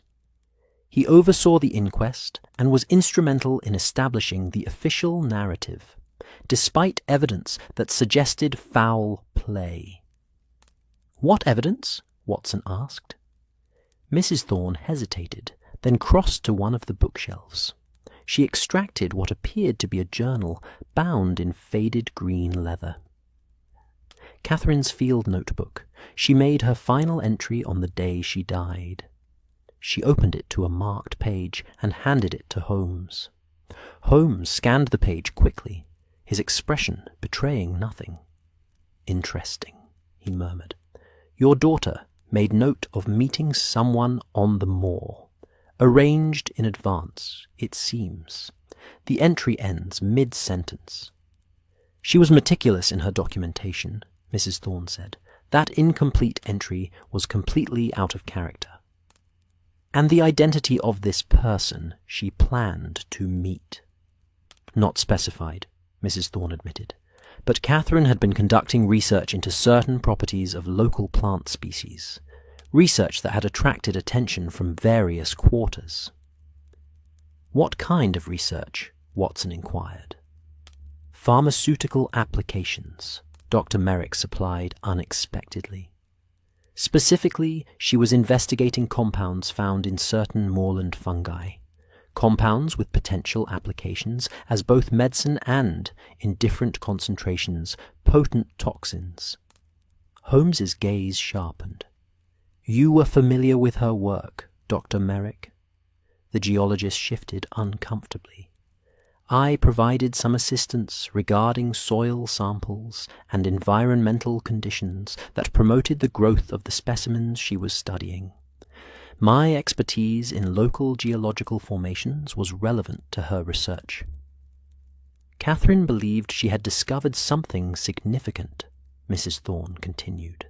"Something valuable enough that she took unusual precautions with her notes and samples in the weeks before her death." "And you believe her death was connected to this research?" Holmes clarified. "I believe she was silenced," Mrs. Thorne stated flatly, "and that Sir William helped conceal the truth of what happened." A heavy silence fell over the room. The wind chose that moment to gust with particular violence, causing the windows to rattle in their frames and the fire to flare momentarily higher.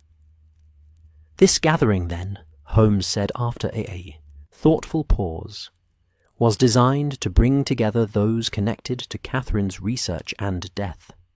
For what purpose, Mrs. Thorne? Revelation, accusation, revenge?" "Truth," she replied simply. "After 5 years of questions without answers, I sought to create a situation where the truth might finally emerge. I had no expectation of murder, Mr. Holmes. That was not part of my design. Yet murder has occurred, Holmes observed, which raises the possibility that whoever silenced Catherine Thorne has now silenced Sir William, perhaps to prevent him from revealing what he knew. Or perhaps, the Countess suggested, her elegant fingers tracing the rim of her brandy glass, what we witnessed was justice of a sort. Poetic justice, one might say. Justice through murder is no justice at all, Reverend Harwick objected, colour rising in his pale cheeks. Whatever Sir William may have done, he deserved a trial before man and God, not an execution at the dinner table. Your moral objection is noted, Reverend, Holmes acknowledged, but it doesn't alter our present circumstances. We have a murder to solve, and it appears inextricably linked to events of 5 years past. He turned to Mrs. Thorne. I will need all available information regarding your daughter's research and the circumstances of her death. Any documents, correspondence, or personal effects that might shed light on her activities in the weeks preceding her death. Mrs. Thorne nodded. I've preserved everything, Mr. Holmes. I always hoped that someday someone would take a fresh look at the evidence. And now, if you'll excuse me, Holmes continued, addressing the entire room, I must examine Sir William's belongings. His effects may provide insight into his state of mind and activities before his death. He turned to Watson. Perhaps you would assist me, Doctor? Your medical expertise may prove valuable in identifying any substances among his possessions. As they left the library, Watson noted that the storm showed no signs of abating. If anything, it had intensified, the wind now shrieking around the ancient stonework of the inn with an almost human quality. The narrow corridor leading to the stairs was illuminated only by a single oil lamp, casting elongated shadows that seemed to reach for them like grasping fingers. Your thoughts, Watson? Holmes inquired softly as they climbed the creaking staircase. A revenge killing seems the obvious conclusion, Watson replied, keeping his voice low. Mrs. Thorne arranges this gathering to confront those she believes were involved in her daughter's death. Sir William, as the official who potentially covered up the truth, becomes the first victim. A logical hypothesis, Holmes acknowledged. Yet I find myself troubled by certain inconsistencies. Such as the complexity of the method. For one, Holmes mused, poison is often the weapon of choice when direct confrontation is to be avoided. True, but this particular poison, with its dramatic revealing agent, suggests something beyond simple revenge. A statement of some kind, Watson suggested. A demonstration? Perhaps. They had reached Sir William's room, which remained as they had left it, the body still lying on the bed. Holmes had earlier covered it with a sheet out of respect, but now he drew this back to examine the corpse with fresh attention. Watson watched as Holmes methodically examined the body, paying particular attention to the hands and fingernails. After several minutes of silent observation, Holmes straightened. Curious, he murmured. Sir William's right index finger shows a small puncture wound, easily overlooked amid the other symptoms of poisoning. Recently, I would judge, made within hours of death. Watson leaned closer to examine the tiny mark. A needle puncture. Possibly, Holmes agreed, though whether connected to the poisoning or incidental remains to be determined. He moved to the small travelling case that sat open on a side table. Let us see what Sir William considered important enough to bring to this gathering.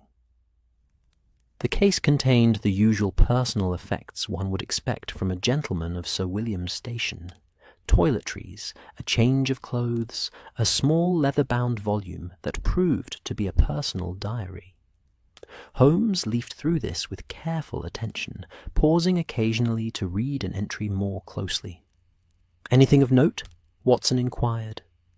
He was apprehensive about this visit, Holmes replied. The most recent entry, dated yesterday, reads, "Received invitation to the Black Briar. After all this time, it seems the matter will not rest. Better to face it directly, perhaps, than to continue looking over my shoulder. E.T. promises discretion, but her daughter's ghost hovers between the lines of her letter." E.T. Eleanor Thorne, Watson noted. So he was aware of the connection to Catherine's death. Indeed. Holmes continued his search, examining the pockets of Sir William's discarded jacket and waistcoat. From an inner pocket, he extracted a small envelope, sealed but unmarked. Carefully opening it, he withdrew a single sheet of paper containing what appeared to be a chemical formula, handwritten in faded ink. "What do you make of this, Watson?" Holmes passed the paper to him. Watson studied the formula with a frown. "My chemistry is not what it once was, but this appears to be a complex organic compound, something derived from a fungal source, judging by these molecular structures." "Consistent with Catherine Thorne's research," Holmes nodded. "The question is, why would Sir William carry such a formula? Was he preserving evidence, or concealing it?" A soft knock at the door interrupted their examination. Mrs. Thorne stood in the doorway, her face pale but composed. "Pardon the intrusion, Mr. Holmes, but Tom has returned from the village. The storm has washed out the road in 2 places. The constabulary cannot reach us before morning at the earliest, and that's assuming the rain stops." "We are isolated, then," Holmes observed, his expression thoughtful rather than concerned. "Completely," Mrs. Thorne confirmed. "No one can reach us, and we cannot leave. Whatever is to be done about this situation must be done by those already present." "Then we shall proceed accordingly," Holmes decided. "The investigation will continue without official sanction for the moment. Please inform the other guests that I will speak with each of them individually, beginning in half an hour. We shall use the study off the main hall, if that suits." "Of course," Mrs. Thorne agreed. "And what of him?" She nodded towards Sir William's body. "He should be moved to a cooler location, if possible," Watson suggested. "Given the circumstances, preservation of the body for proper post-mortem examination is essential." "There is a stone-floored storeroom in the cellar," Mrs. Thorne offered. "It remains cool, even in summer." "That will serve," Holmes nodded. "If you could arrange for Dr. Merrick and Mr. Wellesley to assist Dr. Watson in the transfer, I would be grateful. I shall begin examining the wine glass from the dining room. The evidence there is time-sensitive and must be documented before any deterioration occurs." As Mrs. Thorne departed to make the arrangements, Watson turned to Holmes with a questioning look. "You suspect the wine glass will yield additional information?" "The wine glass, Watson, is our Rosetta Stone," Holmes replied, a gleam of intellectual excitement in his eyes despite the gravity of the situation. "It contains the key to understanding both the method of the murder and, I suspect, the motive behind it. The curious transformation of the wine is no local superstition, but a deliberate chemical reaction, one directly connected to Catherine Thorne's research." "You believe her research is at the center of all this?" "I believe," Holmes said carefully, "that we are dealing with a case where science has been twisted to serve ends its original discoverer never intended. Catherine Thorne found something valuable on these moors, something worth killing for. The question is whether her discovery is what got her killed 5 years ago, and whether that same discovery was used to kill Sir William tonight. The study of the Black Briar Inn reflected its owner's practical nature, a working room rather than a showpiece. A sturdy oak desk dominated the space, its surface scarred by decades of use. Shelves lined with leather-bound ledgers and reference books covered one wall, while a small fireplace occupied another, providing both warmth and a welcome point of light against the continuing darkness outside.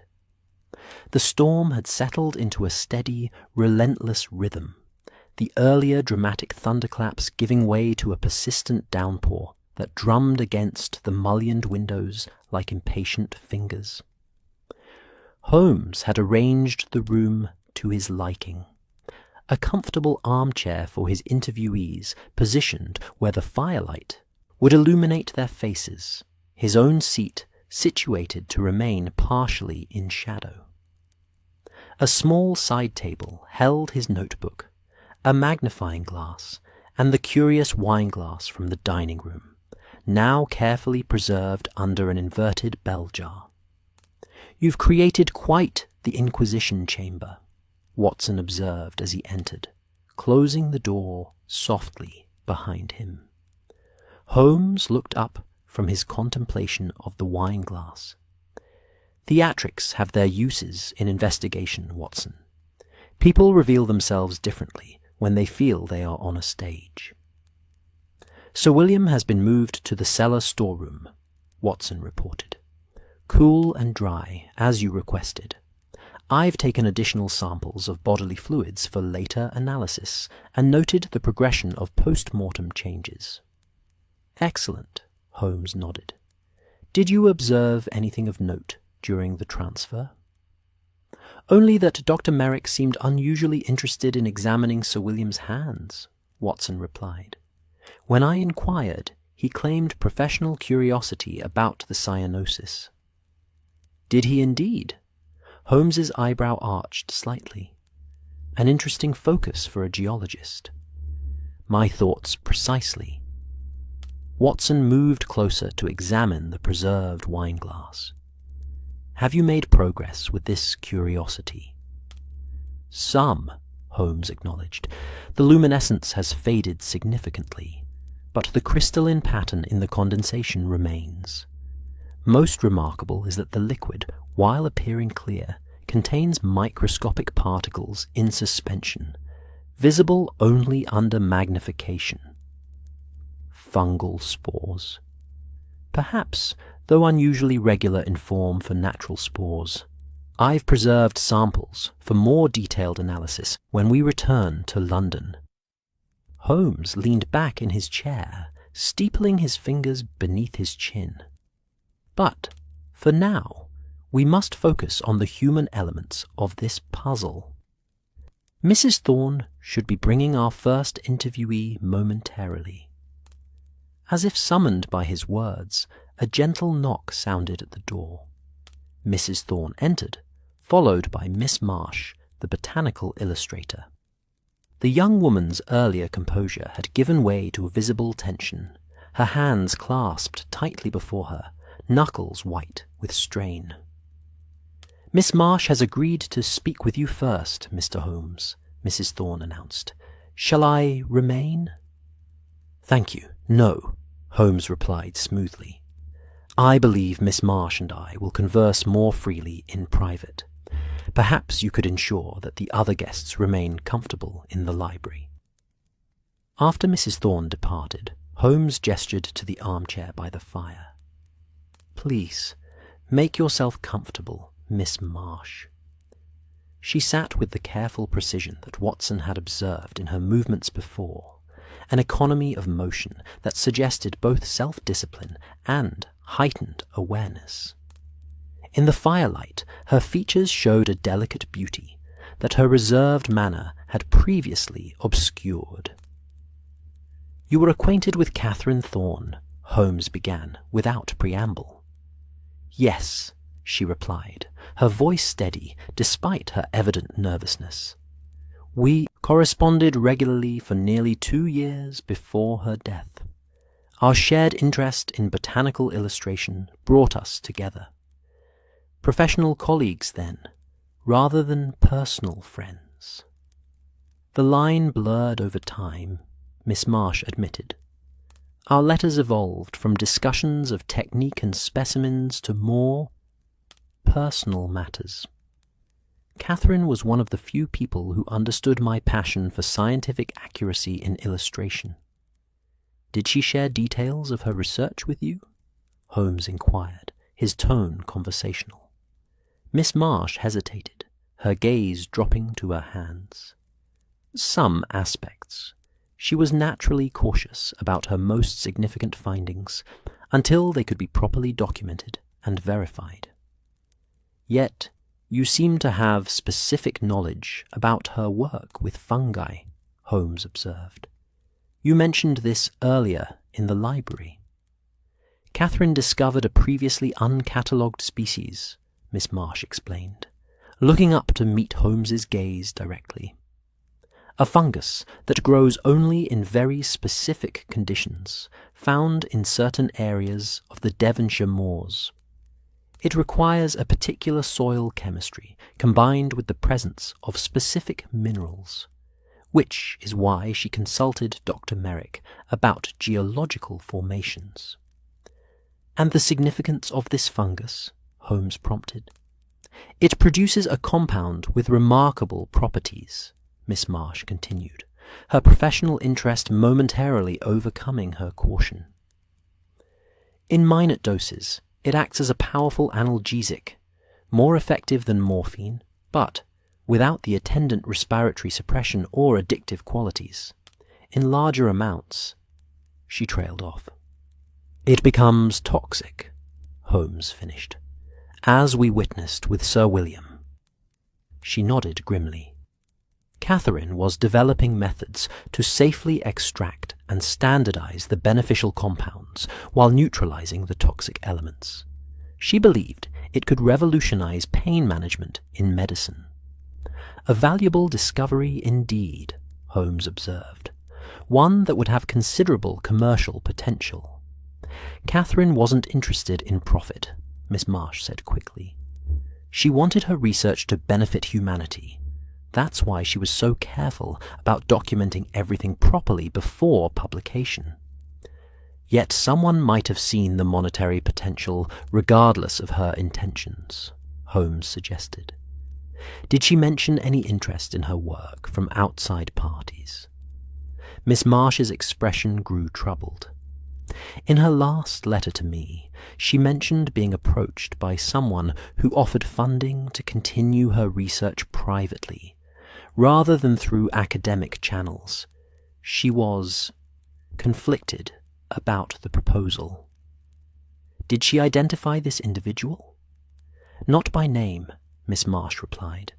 "She referred only to a person of influence with connections to pharmaceutical development. She was to meet with them to discuss terms the day she died." Holmes leaned forward slightly. "Miss Marsh, why did you accept Mrs. Thorne's invitation to the Black Briar Inn? Surely you must have suspected her purpose in gathering this particular group." A faint blush coloured Miss Marsh's pale cheeks. "I came for Catherine," she said simply. "Her work deserved recognition, and the truth of what happened to her deserved to be known, even if that truth implicated someone in this house. Especially then," she replied with surprising firmness. Holmes studied her for a moment. "You were more than colleagues," he said softly. "Your relationship with Catherine was personal in nature." Miss Marsh's composure wavered briefly before she regained control. "We had grown very close," she acknowledged. "Her death left many things unresolved between us." "I see," Holmes nodded. "One final question, if I may. The drawing I observed you making in the drawing room earlier, It showed remarkable attention to detail, particularly regarding the wine glasses on the table. Did you notice anything unusual about Sir William's glass before his collapse? Miss Marsh considered the question carefully. Nothing about the glass itself, she replied. But I did observe that Sir William seemed reluctant to drink from it throughout dinner. He would lift it to his lips, but rarely seemed to actually consume the wine. Yet the glass was emptied by the end of the meal, Holmes noted. Yes, though I couldn't say precisely when, she admitted. My attention was divided among the various conversations. Holmes nodded thoughtfully. Thank you, Miss Marsh. You've been most helpful. Would you please ask Dr. Merrick to join us next? As Miss Marsh departed, Watson moved closer to Holmes. Your thoughts? He inquired softly. She's concealing something, Holmes replied, though I don't believe it relates directly to Sir William's murder. Her grief for Catherine Thorne remains remarkably fresh after 5 years, suggesting a depth of attachment that goes beyond professional admiration. You suspect a romantic connection. It seems probable, Holmes nodded, which provides Miss Marsh with a powerful motive for seeking justice. But her nature seems ill-suited to the particular form of justice we witnessed tonight. She is a scientist and artist, precise, methodical, transparent in her work. The murder of Sir William, by contrast, was elaborate and theatrical. Their conversation was interrupted by the arrival of Dr. Merrick, who entered with the confident stride of a man accustomed to difficult terrain. His weathered face remained impassive as he took the seat vacated by Miss Marsh. Dr. Merrick, Holmes began, I understand you assisted Catherine Thorne with the geological aspects of her research. I did, he confirmed, his tone clipped. My expertise in soil composition and mineral deposits proved relevant to her investigation of growth conditions for certain fungi. A rather specific application of geological knowledge, Holmes observed. What drew you to collaborate with a botanist? Dr. Merrick's expression remained neutral. Scientific curiosity, initially. The intersection of different disciplines often yields the most interesting discoveries. Catherine's approach was unusually rigorous for a botanist. She understood the importance of environmental factors in a way many of her colleagues did not. And you maintained this collaboration until her death? Yes, Dr. Merrick nodded. In fact, we had arranged to meet the day after she was found to discuss some unusual mineral samples from the area where her fungal specimens were most abundant. Did you ever meet with anyone else regarding her research? Holmes inquired. Perhaps someone interested in its commercial applications. A flicker of something, surprise perhaps, or wariness, crossed Dr. Merrick's face before his features settled back into their stoic arrangement. Catherine mentioned certain interests in her work, but I was not directly approached. Yet you seem to have detailed knowledge of the compound she discovered, Holmes noted. Earlier, you specifically mentioned its pharmaceutical potential. Catherine shared her findings with me, Dr. Merrick replied. As I said, our work was collaborative. Collaborative enough that you would have recognized the symptoms of poisoning from the fungal toxin, Holmes suggested. Your interest in examining Sir William's hands wasn't merely scientific curiosity, was it, Doctor? Dr. Merrick's jaw tightened perceptibly. I was looking for confirmation of what I already suspected, he admitted after a moment. The cyanosis pattern is distinctive with this particular toxin. It begins at the nail beds and spreads in a very specific pattern. A pattern you've observed before? Watson asked sharply. In laboratory specimens only, Dr. Merrick replied quickly.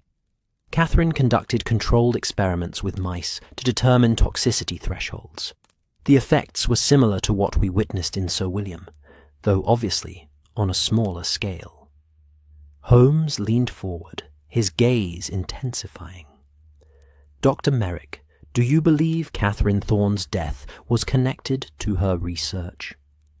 The geologist held Holmes's gaze for a long moment before responding. I believe, he said carefully, that Catherine made a discovery with enormous potential, both beneficial and dangerous.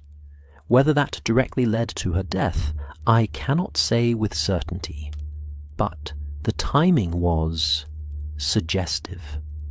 And Sir William's role in the investigation of her death, did you find it thorough and appropriate? It was perfunctory at best, Dr. Merrick replied, a note of bitterness entering his voice. He dismissed evidence of a planned meeting, ignored the incomplete nature of her final journal entry, and showed remarkably little interest in the research materials found in her possession at the time of death. Yet, you didn't challenge his findings, Holmes observed. I raised concerns, Dr. Merrick countered, as did Mrs. Thorne and others. We were politely but firmly ignored. Sir William had considerable influence in the county. One final question, Holmes said. Where were you on the afternoon Catherine Thorne died? Dr. Merrick's expression hardened. I was conducting field work at a quarry near Exeter, Mr. Holmes. A fact verified by 3 labourers who assisted me and by the quarry foreman. If you're suggesting I had something to do with Catherine's death. I'm merely establishing facts, Holmes interrupted smoothly. Thank you for your candour, Dr. Merrick. Please, send in Mr. Wellesley next. After Dr. Merrick departed, Watson turned to Holmes with a sceptical expression. He seems defensive. Indeed, Holmes agreed, though whether from guilt or simple awareness of suspicion remains unclear. His alibi for Catherine's death is conveniently solid, yet he exhibits unusual knowledge of the toxin's effects. Could he have been involved in Sir William's murder rather than Catherine's? Watson suggested. Possible, Holmes nodded, though it would require him to have maintained a grudge for 5 years before acting on it, which seems at odds with his methodical, scientific temperament. Their discussion was interrupted by the arrival of Mr. Wellesley, the wine merchant. He entered with the slight limp Watson had noticed earlier, leaning more heavily on his silver-topped walking stick than he had during dinner. His aristocratic features were arranged in an expression of polite inquiry, but Watson detected tension in the set of his shoulders. Mr. Wellesley, Holmes greeted him. Thank you for joining us. I hope your leg isn't troubling you unduly. An old injury, Wellesley replied with practiced nonchalance. It tends to act up in damp weather. Afghanistan, Holmes inquired. Wellesley's eyebrows rose slightly. India, actually. Sepoy rebellion. But how did you... The particular stiffness in your gait suggests a bullet wound rather than accident or illness, Holmes explained. Combined with your age and bearing, a military origin seemed likely. The silver tiger's head on your walking stick, a regimental emblem from the East India Company forces, narrowed the possibilities. Impressive, Wellesley acknowledged with a slight inclination of his head, though I fail to see how my old war wounds relate to our current predicament. Perhaps they don't, Holmes conceded, but they do establish you as a man familiar with both violence and discipline, an interesting combination. He gestured to the chair. Please, be seated. I'd like to discuss your connection to Catherine Thorne. Wellesley lowered himself into the chair with careful movements. "I had no direct connection to the young lady," he stated flatly. "I knew of her, certainly. Her mother's establishment has been a favoured stopping point of mine for years during my wine-buying trips to the continent. But I never met Catherine personally. Yet Mrs. Thorne included you in this gathering," Holmes observed. "She clearly believes you have some relevance to her daughter's research or death." A flicker of annoyance crossed Wellesley's features. "Eleanor Thorne is a grieving mother seeking patterns where none exist. My presence here is coincidental, a planned stop on my regular circuit." "Coincidental?" Holmes echoed skeptically. "Despite the remote location and inclement season?" "The Black Briar has always been worth the journey," Wellesley replied smoothly. "Its cellar is exceptional, and I've often found interesting local vintages that would otherwise never reach the London market." "Speaking of wine," Holmes continued, gesturing toward the glass under the bell jar, "you identified yourself as something of an expert. Have you ever encountered anything like what we observed in Sir William's glass?" Wellesley studied the glass with apparent interest. "Never in my professional experience," he replied, "though I've heard tales of certain wines from the Carpathian regions that supposedly change colour under specific atmospheric conditions. Old vineyard superstitions, mainly. Yet the phenomenon we witnessed was quite real," Holmes noted, "and specifically affected only Sir William's glass." "Suggesting it was his glass rather than the wine itself that was treated in some way," Wellesley offered.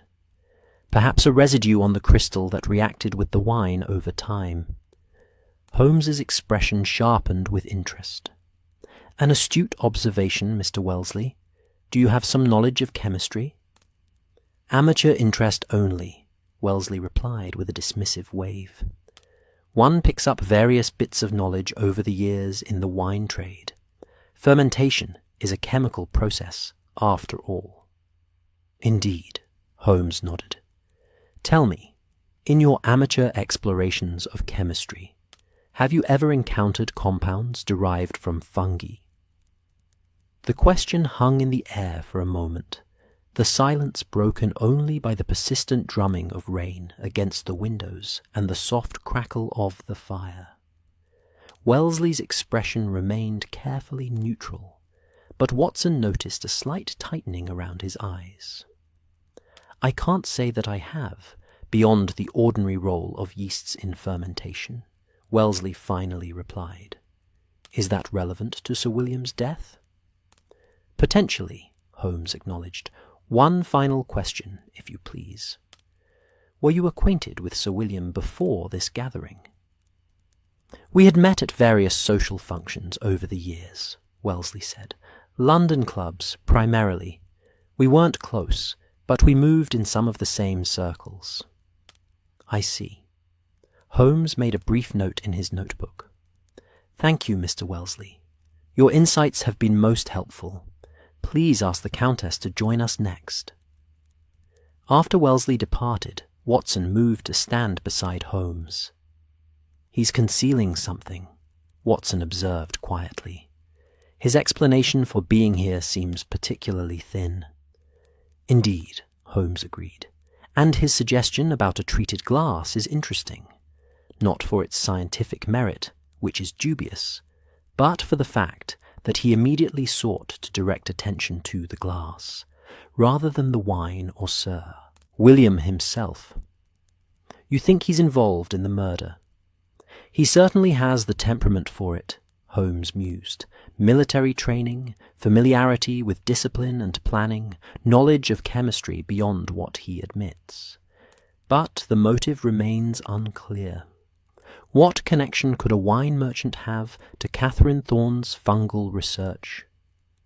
Before Watson could speculate, a soft knock heralded the arrival of Countess Caradis. She entered with the fluid grace that seemed her natural state, the deep burgundy of her gown gleaming like wine in the firelight. Unlike the previous interviewees, she showed no signs of tension or anxiety. Her amber eyes were calm, her posture relaxed, yet dignified. "Countess?" Holmes greeted her, rising briefly in acknowledgement of her rank. "Thank you for joining us." "The pleasure is mine, Mr. Holmes," she replied, settling into the chair with elegant ease. "I've long admired your methods from afar. It's fascinating to observe them firsthand, even under such unfortunate circumstances." "You appear remarkably composed, Countess," Holmes observed, studying the elegant woman seated before him. "Most people find murder rather disturbing, particularly when it occurs at such close proximity." The Countess's lips curved in a faint smile. "I've lived an eventful life, Mr. Holmes. One develops a certain perspective on death and its inevitabilities." She adjusted the drape of her gown with an unhurried movement. "Besides, Sir William's passing, while regrettable, hardly seems unexpected, given the circumstances of this gathering." "You anticipated violence, then?" "Not specifically," she clarified. "But when Mrs. Thorne assembles those connected to her daughter's unresolved death, one must acknowledge the potential for dramatic revelations." Holmes leaned forward slightly. "And what is your connection to Catherine Thorne, Countess? You mentioned no previous acquaintance with her?" "Direct acquaintance? None." Her amber eyes reflected the firelight as she spoke, giving her gaze an almost hypnotic quality. "My connection is more tangential. My family maintains extensive agricultural interests beyond our vineyards, including investments in pharmaceutical development. Catherine's research came to our attention through scientific journals where she had published preliminary findings." "Findings related to the fungal compound she discovered?" Watson prompted. "Precisely." The Countess nodded approvingly at Watson. "A remarkable discovery with extraordinary potential, both medicinal and commercial. My family authorized me to approach her regarding possible funding for continued research." Holmes's expression remained neutral, but Watson noted the slight narrowing of his eyes, a sign that a significant piece had just fallen into place. "You were the person of influence Catherine mentioned in her correspondence with Miss Marsh," Holmes stated. "The one offering private funding." "I was." The Countess made the admission without hesitation. "We arranged to meet on the day she died, though that meeting never occurred." "Convenient," Holmes remarked. The Countess's composure remained unruffled by the implied accusation. "Hardly. The loss of Catherine Thorne represented a significant setback to scientific progress, and to our potential investment. I had come prepared to offer extremely favorable terms."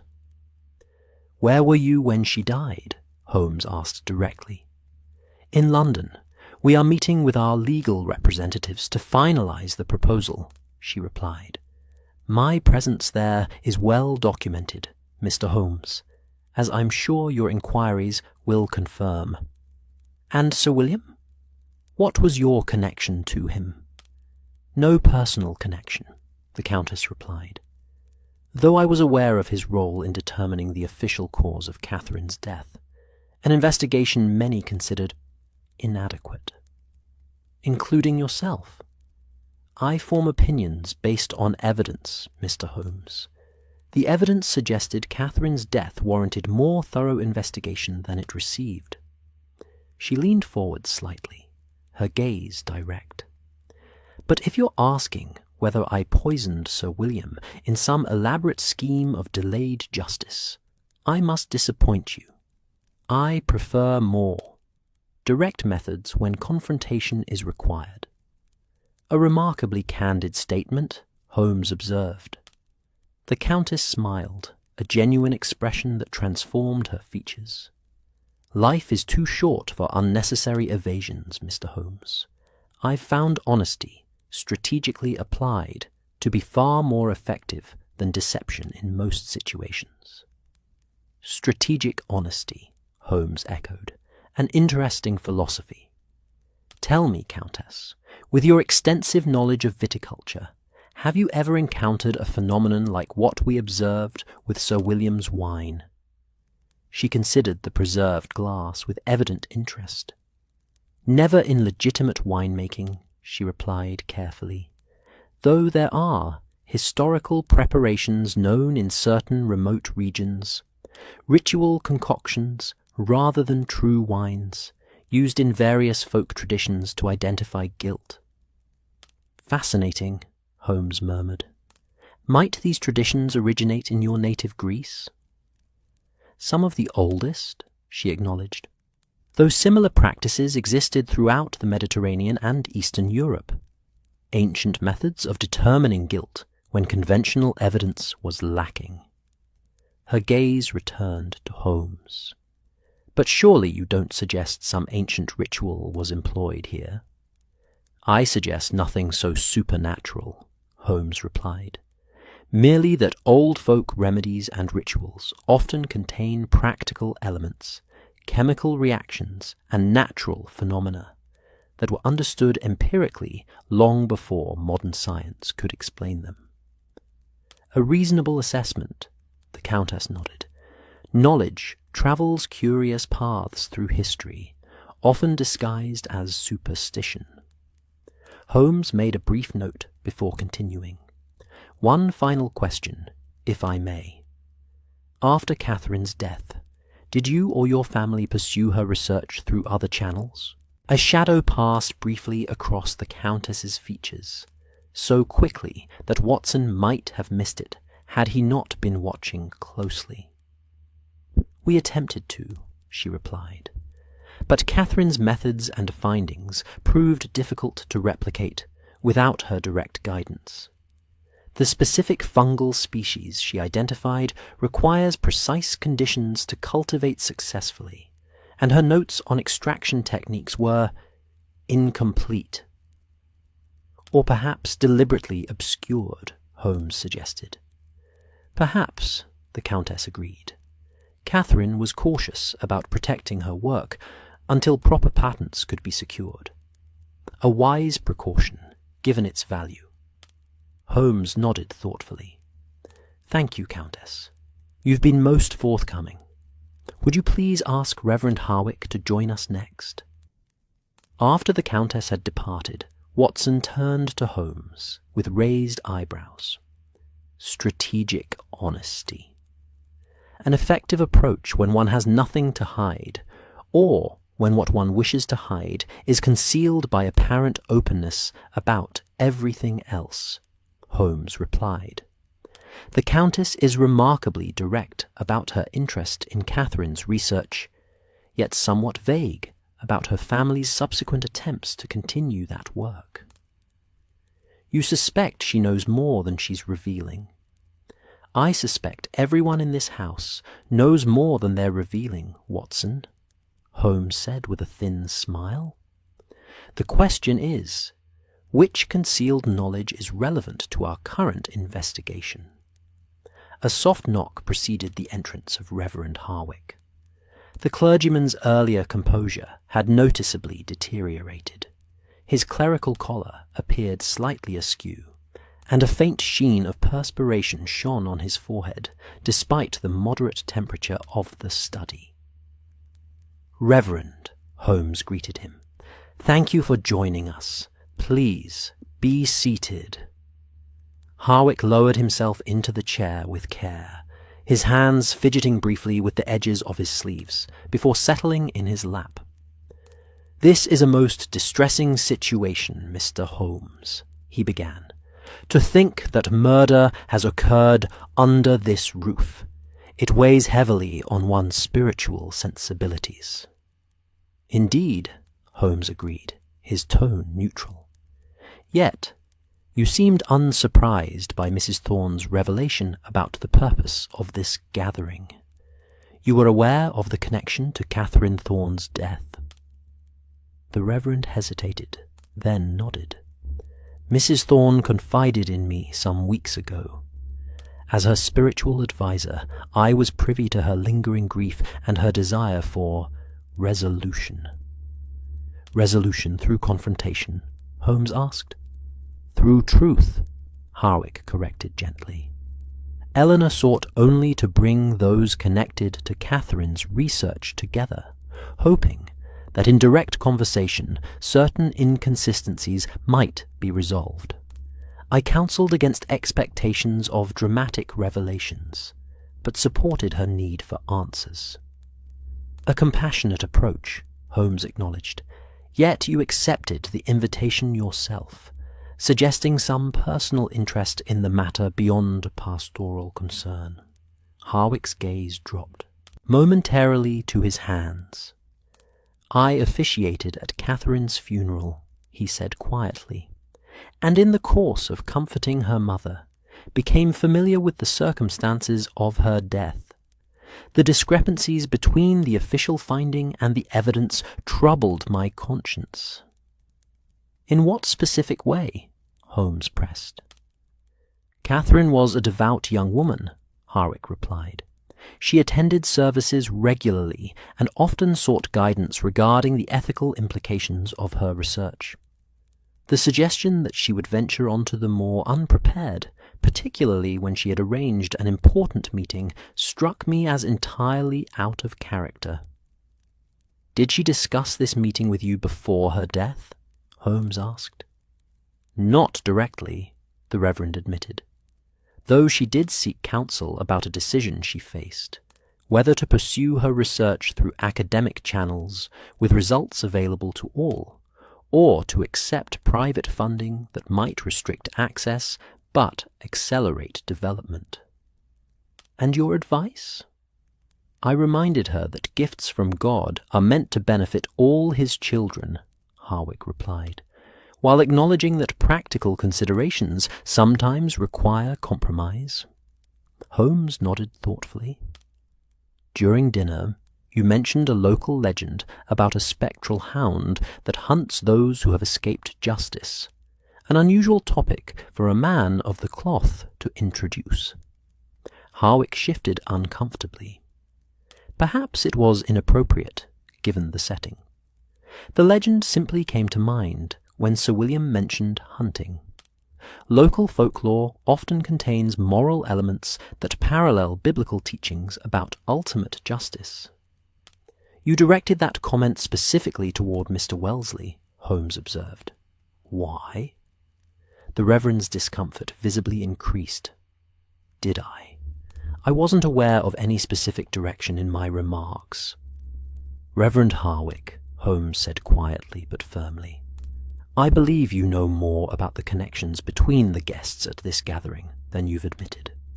Your role as spiritual confidant would place you in a position to hear things others might not. Harwick remained silent for a long moment, his internal struggle visible in the tension around his eyes. Finally, he sighed. There are matters shared in confidence that I cannot betray, Mr. Holmes, even in the service of justice, even when concealing them may protect a murderer. I have no direct knowledge of tonight's crime, Harwick insisted, his voice strengthening. What I know, what I suspect, relates to events 5 years past, not to Sir William's death. The two are connected, Holmes stated flatly. Sir William's murder is the direct consequence of Catherine Thorne's death and the subsequent concealment of its true nature. Then God help us all, Harwick murmured, almost to himself. Holmes leaned forward, his gaze intense. Reverend, did Catherine Thorne confide in you about concerns for her safety before her death? Harwick's eyes widened slightly. After a brief hesitation, he nodded. She expressed uneasiness about certain attention her research had attracted. She felt watched, though she had no concrete evidence of threat. Did she name anyone specific as the source of this attention? No, Harwick replied, though she mentioned that the interest came from multiple directions: academic, commercial, and... He paused, seeming to choose his words carefully. Potentially governmental. Holmes's eyebrows rose fractionally. Governmental interest in a fungal extract? Catherine's compound had potential applications beyond medicine, Harwick said quietly. Properties that could be weaponized in the wrong hands. A heavy silence fell over the room, broken only by the persistent drumming of rain against the windows and the occasional crack of a log settling in the fireplace. Watson exchanged a significant glance with Holmes, who remained utterly still, his expression inscrutable. "Thank you, Reverend," Holmes said finally. "You've been most helpful. That will be all for now." After Harwick had departed, Holmes rose and moved to stand before the fire, his tall figure casting an elongated shadow across the floor. "The picture becomes clearer, Watson, though certain elements remain obscured." The fungal compound had military applications, Watson stated, processing the Reverend's revelation. That would certainly increase its value and the danger to its discoverer. "Indeed," Holmes nodded, "and introduces potential actors beyond those gathered in this house. Though I suspect the answer to both Catherine's death and Sir William's murder lies closer at hand." "Mrs. Thorne remains to be interviewed," Watson noted, "though as our hostess she's had ample opportunity to arrange Sir William's poisoning." "True," Holmes acknowledged, "yet something about this method feels incongruous with a mother's vengeance. Too elaborate, too demonstrative. The transformation of the wineglass was clearly meant to be witnessed, a public revelation rather than merely an efficient elimination." Holmes fell silent, his gaze fixed on the dancing flames. Watson recognized the expression that had settled over his friend's features, the distant, abstracted look that indicated Holmes was assembling fragments of evidence into a coherent whole. "The wine-glass," Holmes murmured after several minutes. "The key lies in the wine-glass, Watson." "The poison was in the wine?" Watson suggested. "Not precisely," Holmes replied, turning toward the bell jar that contained the preserved glass.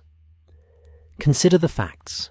Sir William showed initial symptoms during dinner, which temporarily abated when he stepped outside for fresh air. The symptoms returned with increased severity after coffee in the parlour. Yet the wine in his glass transformed only after his death. Suggesting the poison was administered in multiple doses, Watson reasoned.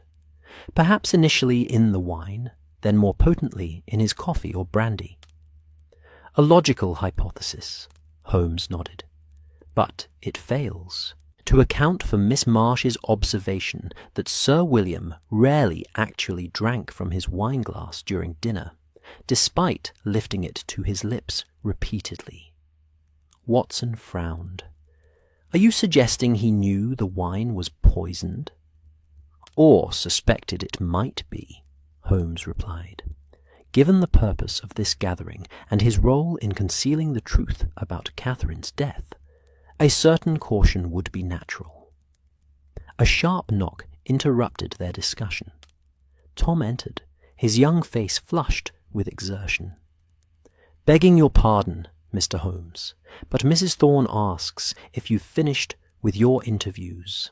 The others are growing restless in the library." "We've spoken with everyone except Mrs. Thorne herself," Holmes replied. "Please inform her that we'll join the group shortly. I believe it's time to assemble all the players together." After Tom had departed, Watson turned to Holmes with raised eyebrows. "You're ready to reveal your conclusions?" "Not entirely," Holmes admitted. But the dynamics of group interaction may provide the final pieces we need. Individuals reveal themselves differently when confronted by their peers than they do in private conversation. And what of the wine glass? You said the key lies there. Holmes carefully lifted the bell jar and extracted the glass, holding it up to the light. The earlier luminescence had faded completely, but the crystalline pattern in the dried condensation remained, forming an intricate lacework around the rim. "Observe the pattern, Watson," Holmes instructed. "It begins precisely at the point where Sir William's lips would have touched the glass. But notice how it extends around the entire circumference in varying densities."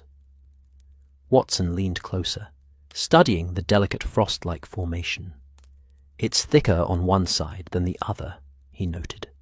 "Precisely." Holmes nodded approvingly.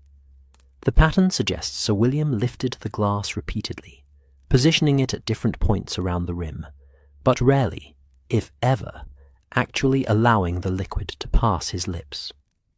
The condensation from his breath, combined with the warmth of his fingers holding the stem, created ideal conditions for the crystallization process to begin.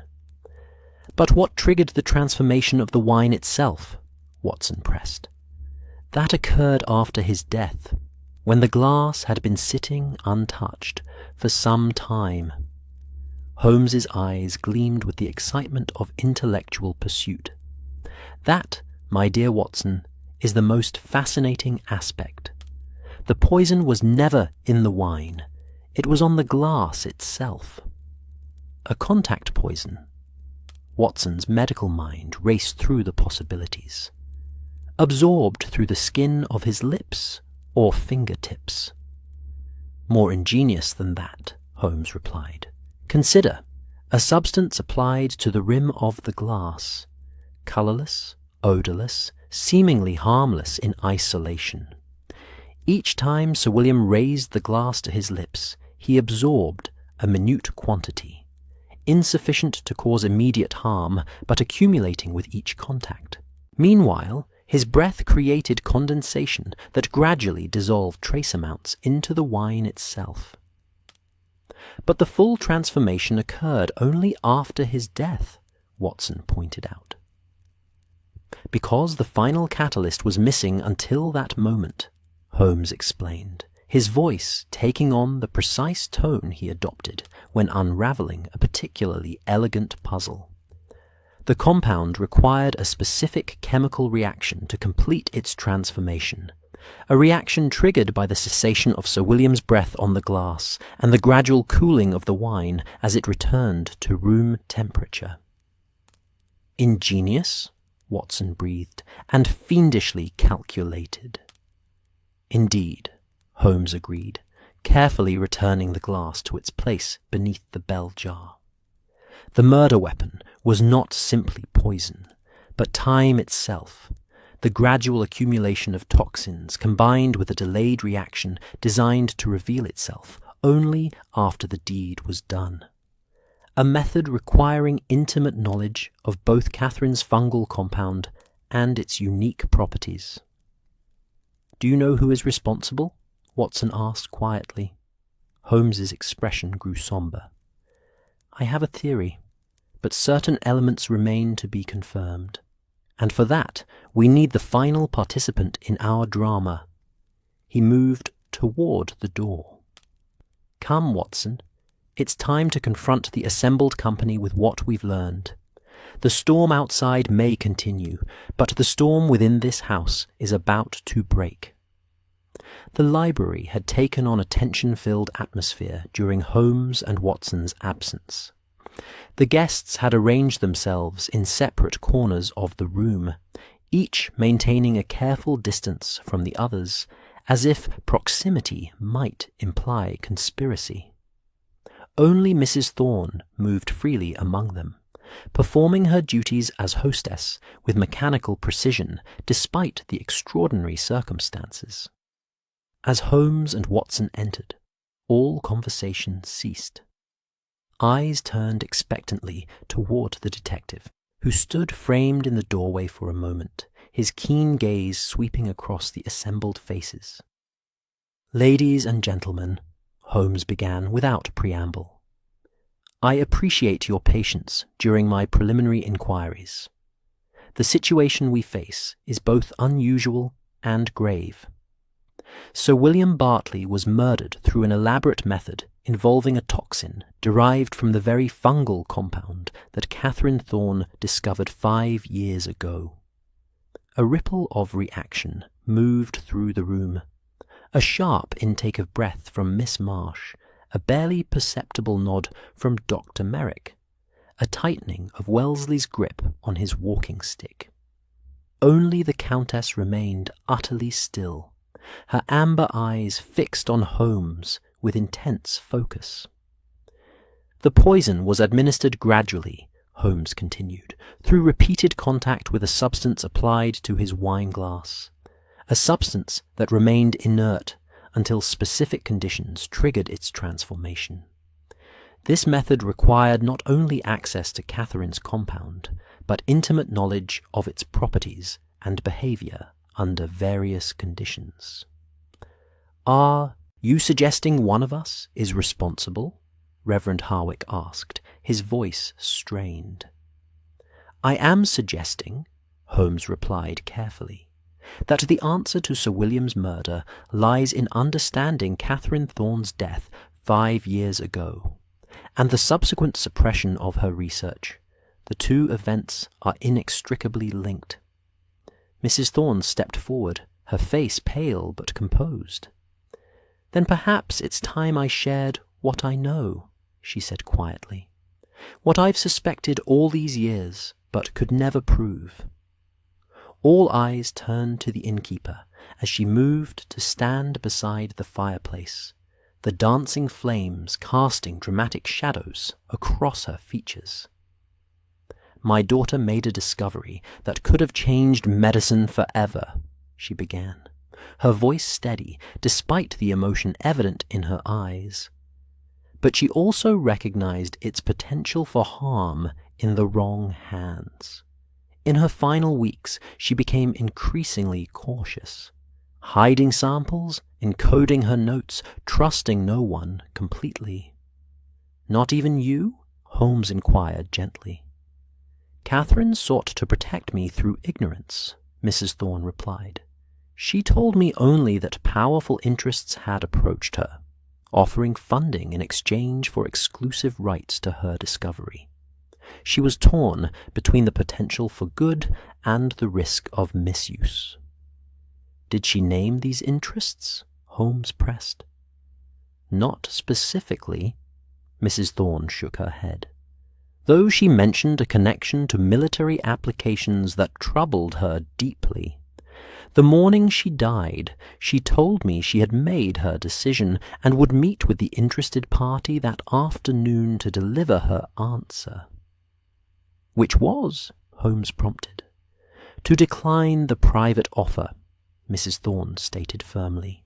"She intended to publish her full findings through academic channels, ensuring the beneficial aspects of her discovery would be available to all while carefully documenting the potential dangers to prevent misuse. A decision that would have rendered her discovery essentially unprofitable," Holmes observed, his gaze moving thoughtfully between the Countess and Mr. Wellesley. "But morally unimpeachable," Reverend Harwick added quietly. "Catherine never returned from that meeting," Mrs. Thorne continued, her composure wavering slightly. "She was found the next morning on the moor, officially declared a victim of exposure and accidental fall. But there were inconsistencies. Her notebook was found open to a half-completed entry. Her sample case was discovered nearby, yet the most valuable specimens were missing. And Sir William conducted the inquest," Holmes noted. "With remarkable haste and minimal investigation," Mrs. Thorne confirmed bitterly. "Despite questions from myself and others, the case was closed within days. No foul play suspected, no further inquiry permitted. Because Sir William himself was involved in her death, Miss Marsh stated flatly, rising from her seat with unexpected vehemence. He was protecting someone, or himself. An understandable conclusion, Holmes acknowledged, but not, I think, the complete truth. Sir William's role, while morally questionable, was more complex than direct involvement in murder. The library of the Briar Inn had fallen into a silence so profound that the persistent drumming of rain against the windows seemed thunderous by comparison. The assembled guests remained frozen in a tableau of tension, each face reflecting some variation of apprehension or calculation, as Holmes's words hung in the air between them. More complex than murder, Watson echoed, studying the faces around them. Yet Sir William clearly played a role in concealing the truth about Catherine's death. Indeed, Holmes agreed, moving to position himself before the fireplace, the better to observe the entire room. The question becomes, what motivated Sir William to conduct such a perfunctory investigation? What or whom was he protecting? The detective's penetrating gaze swept across the assembled company. During my interviews, I've uncovered various connections to Catherine Thorne and her research, some acknowledged openly, others obscured by omission or misdirection. The moment has come to weave these threads into a coherent narrative. Holmes withdrew Sir William's journal from his pocket. In his final entry, Sir William wrote of facing the matter directly, rather than continuing to look over his shoulder. His words suggest not the guilt of a murderer, but the discomfort of one who has compromised his principles, who has carried the weight of concealment for years. A guilty conscience, then, Reverend Harwick suggested. Of a sort, Holmes conceded, though perhaps not for the crime we initially suspected. He turned toward Mrs. Thorne. You mentioned Catherine's research had attracted attention for potential military applications. This suggests involvement beyond private commercial interests. Mrs. Thorne nodded slowly. Catherine hinted at government interest, though she never specified which government. She wouldn't have known, Dr. Merrick interjected suddenly. All eyes turned to the geologist, who had risen from his seat, his weathered face set in grim lines. The approach was made through intermediaries, ostensibly private investors with pharmaceutical connections. But Catherine was perceptive. She recognized the pattern of questions, the particular focus on certain properties of the compound that had limited medical application, but significant other potential. You seem remarkably well informed about these approaches, Dr. Merrick, Holmes observed. Because I witnessed one, he replied without hesitation. I arrived early for a scheduled meeting with Catherine and overheard her conversation with a gentleman who presented himself as a private investor. The discussion took a direction that concerned me, detailed questions about weaponization potential, stability during transport, resistance to countermeasures. Questions no legitimate pharmaceutical investor would prioritize. Did you recognize this individual? Holmes pressed. Dr. Merrick's gaze shifted briefly toward Mr. Wellesley before returning to Holmes. Not at the time. I observed from a distance and saw only his back. But the pattern of inquiry was unmistakable to anyone with military experience, which I acquired during geological surveys for the War Office in Afghanistan. Are you suggesting government involvement in Catherine's death? Watson asked. I'm suggesting government interest in her research, Dr. Merrick clarified.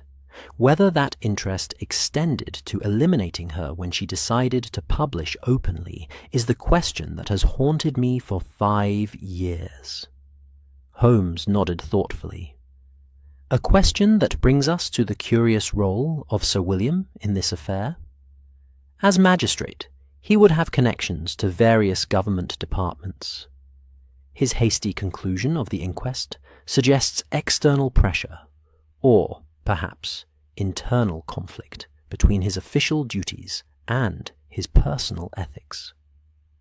Sir William was a patriot above all, Mr. Wellesley remarked unexpectedly.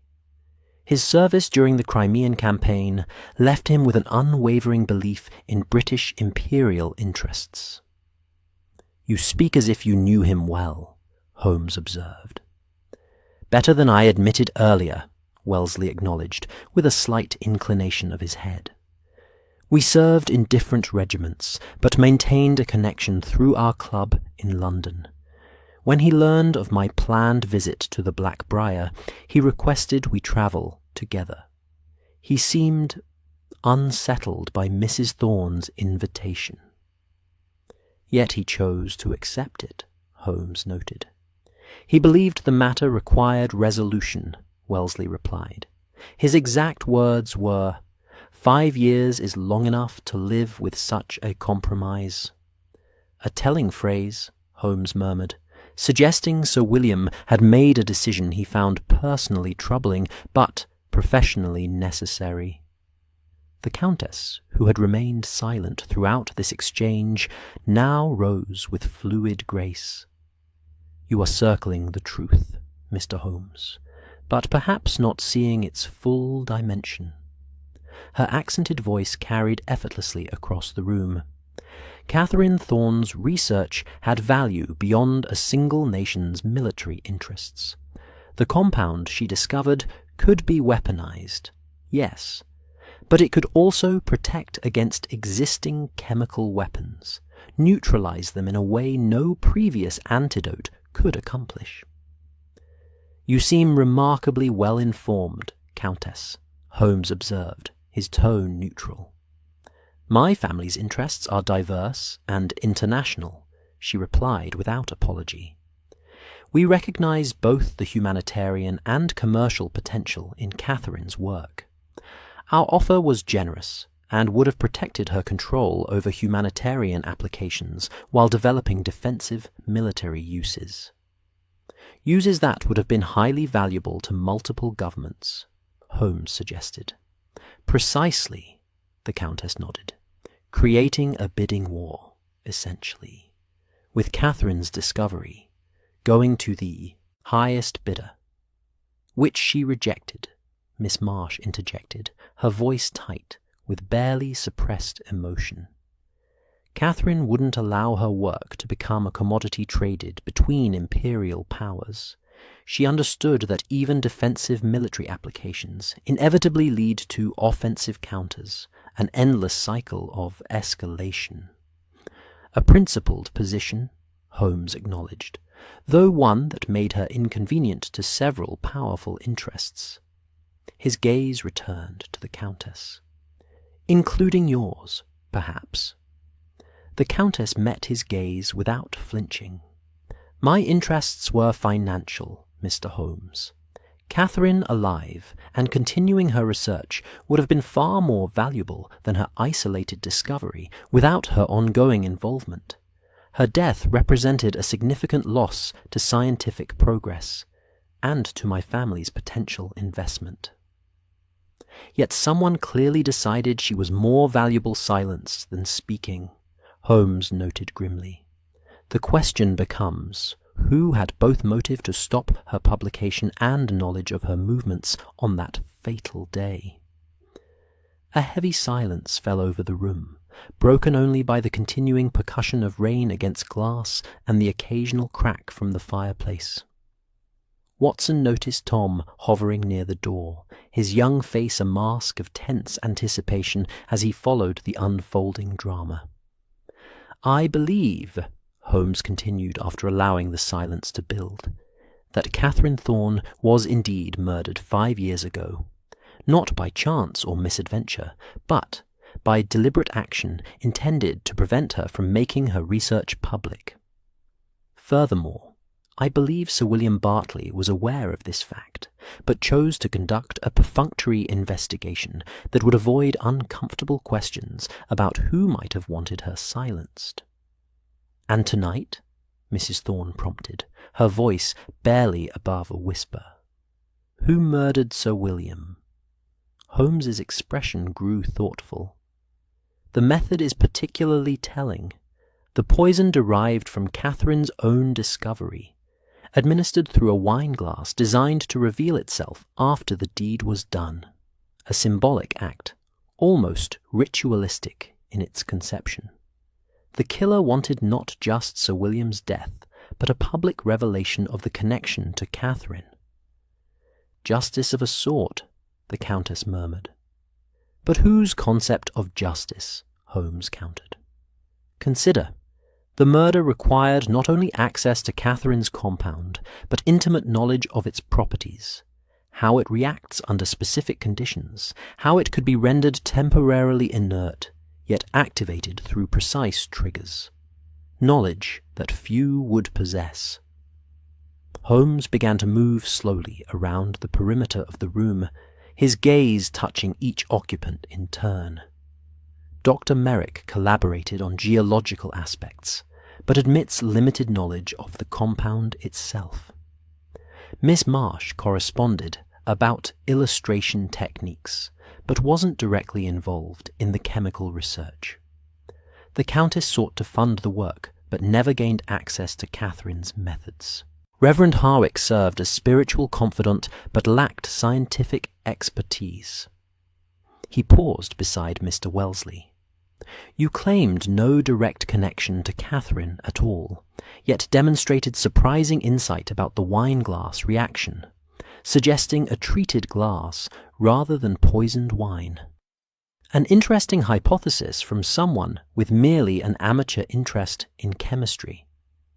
Wellesley's expression remained composed, though Watson noticed his grip tighten on his walking stick. "A logical deduction based on the evidence," he replied smoothly. "Nothing more." Holmes continued his circuit of the room, coming to stand before Mrs. Thorne. "And you, as Catherine's mother, would certainly have motive for vengeance against those who concealed the truth of her death. Did she share details of her research with you, despite her stated intention to protect you through ignorance?"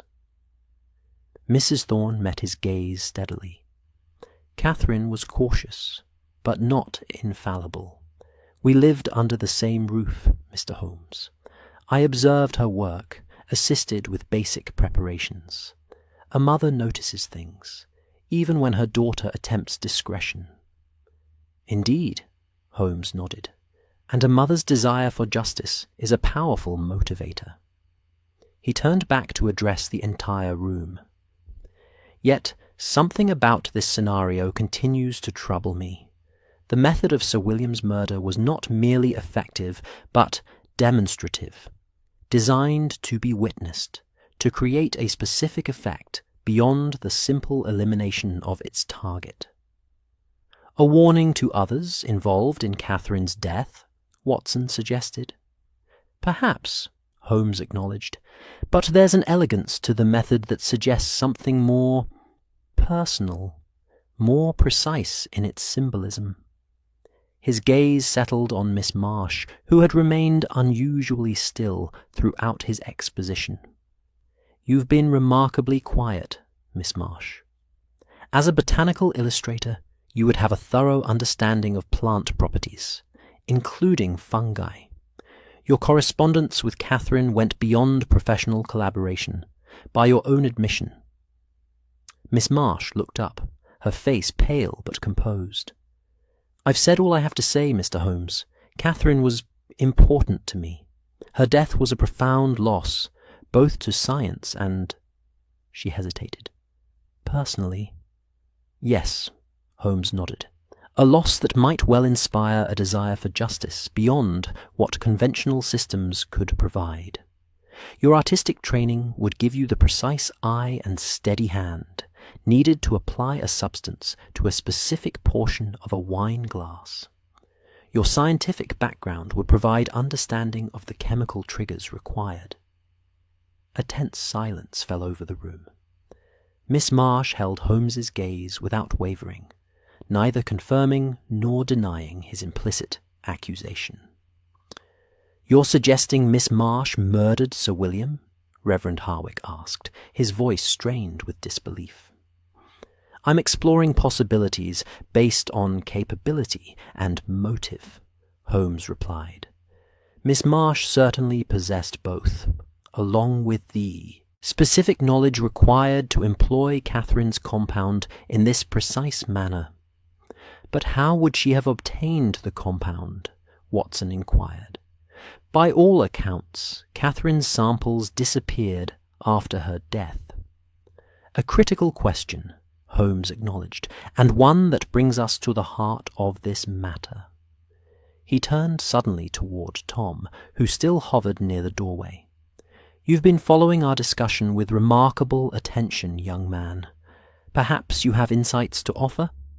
The boy started visibly at being directly addressed. "Sir?" "You knew Catherine Thorne, did you not?" Holmes asked gently. "You would have been quite young when she died, perhaps 7 or 8 years old, but old enough to remember, I think." Tom glanced uncertainly toward Mrs. Thorne, who gave him a small nod of encouragement. Yes, sir. Miss Catherine was kind to me. She let me help with her collections sometimes, and taught me about plants and such." "And on the day she died?" Holmes prompted. The boy's face darkened with the effort of recollection. "She was excited, sir. Said she'd made an important decision. She gave me a small package to keep safe. Said it was insurance, in case anything happened to her." A murmur of surprise rippled through the assembled guests.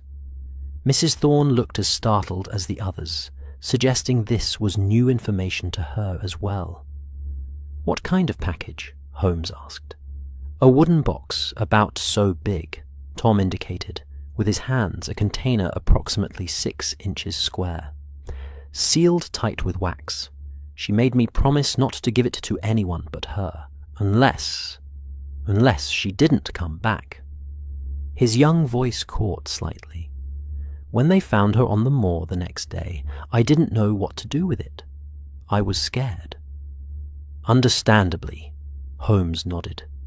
"Did you eventually give this package to someone?" Tom's gaze flickered briefly toward Miss Marsh before returning to Holmes. "Miss Marsh came to the funeral," he said quietly. "I heard her talking to my mother about how Miss Catherine had written to her about her research. She seemed truly sad, like she really cared about Miss Catherine. So after, I showed her the box. She said Miss Catherine would have wanted her to have it, to keep it safe until the right time." All eyes turned to Miss Marsh, who sat perfectly still, her face expressionless, yet alert, like a creature poised for flight or confrontation. "The box contained samples," Holmes stated, rather than asked, "and notes on the compound's properties. Information Catherine had kept separate from her main research materials as a precaution." Miss Marsh neither confirmed nor denied this, but her silence was answer enough. "For 5 years you've possessed the means to continue Catherine's work," Holmes continued, "to understand not just the beneficial properties of her discovery, but its potential as a weapon. Yet you made no move until this gathering provided opportunity and audience. Catherine deserved justice, Miss." Marsh finally spoke, her voice soft but unwavering. "Her work was meant to heal, not harm, those who silenced her, who would have perverted her discovery for violence. They deserved to face consequences." "And Sir William was first on your list?" Watson asked. "Sir William enabled the cover-up," she replied, a hint of steel entering her tone. Without his official ruling of accidental death, questions would have been asked, investigations conducted. He knew better. The evidence was clear to anyone willing to see it. Yet, he chose to look away, to protect interests that valued power above truth. Holmes studied her with a complex expression, part professional assessment, part something almost like sympathy. "You created an elegant method," he observed, "one that used Catherine's own discovery as the instrument of justice, revealing itself only after the deed was complete.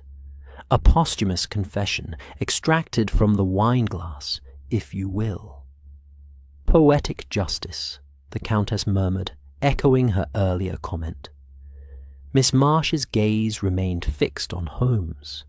"Have you evidence for these suppositions, Mr. Holmes, or merely theory?" "The evidence is circumstantial but compelling," Holmes acknowledged.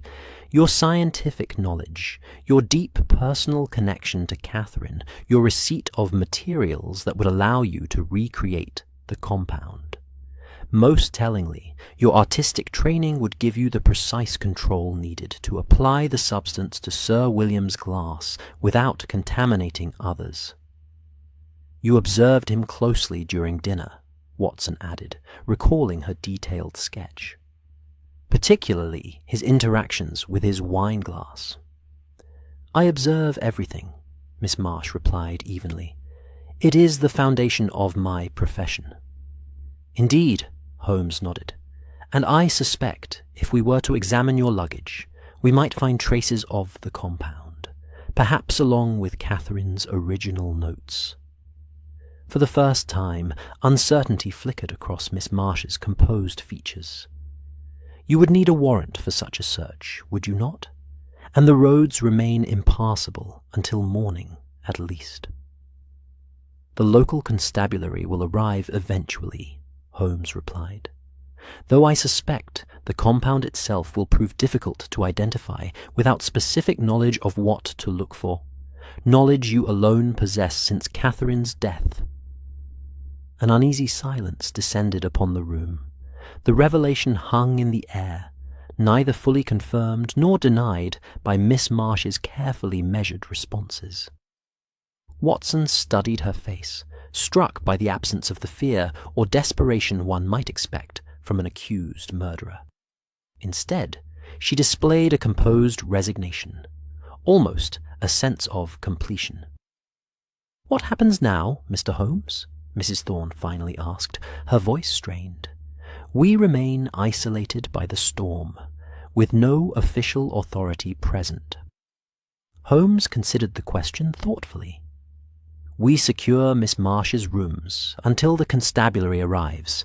The evidence will be preserved and presented according to proper procedure." He turned back to Miss Marsh. "I would advise you to say nothing further without legal representation, though I suspect you've already determined your course." "I have," she acknowledged quietly. "Catherine trusted me with her legacy, both her scientific work and the truth of what happened to her. I couldn't protect her in life, but I could ensure that those responsible faced consequences. Sir William was not directly responsible for Catherine's death," Holmes stated with sudden certainty. "He participated in concealing the truth, yes, but the actual deed was committed by someone else, someone he protected out of misguided patriotism, or perhaps even under duress." Miss Marsh's expression didn't change, but a new tension entered her posture. "You seem very confident about that, Mr. Holmes." "The evidence suggests it," he replied. "Sir William's journal references a compromise he lived with for 5 years. The compromise of suppressing a murder investigation, not of committing the act itself. His acceptance of Mrs. Thorne's invitation suggests a man preparing to unburden his conscience, not one fearing exposure as a murderer." "Then who did kill Catherine?" Mrs. Thorne demanded, her voice breaking slightly. "Who took my daughter from me?" Holmes's gaze shifted to Mr. Wellesley, who had remained remarkably still throughout the final revelations. I believe Mr. Wellesley might be able to provide insight on that question. All eyes turned to the wine merchant, who met Holmes's scrutiny with remarkable composure.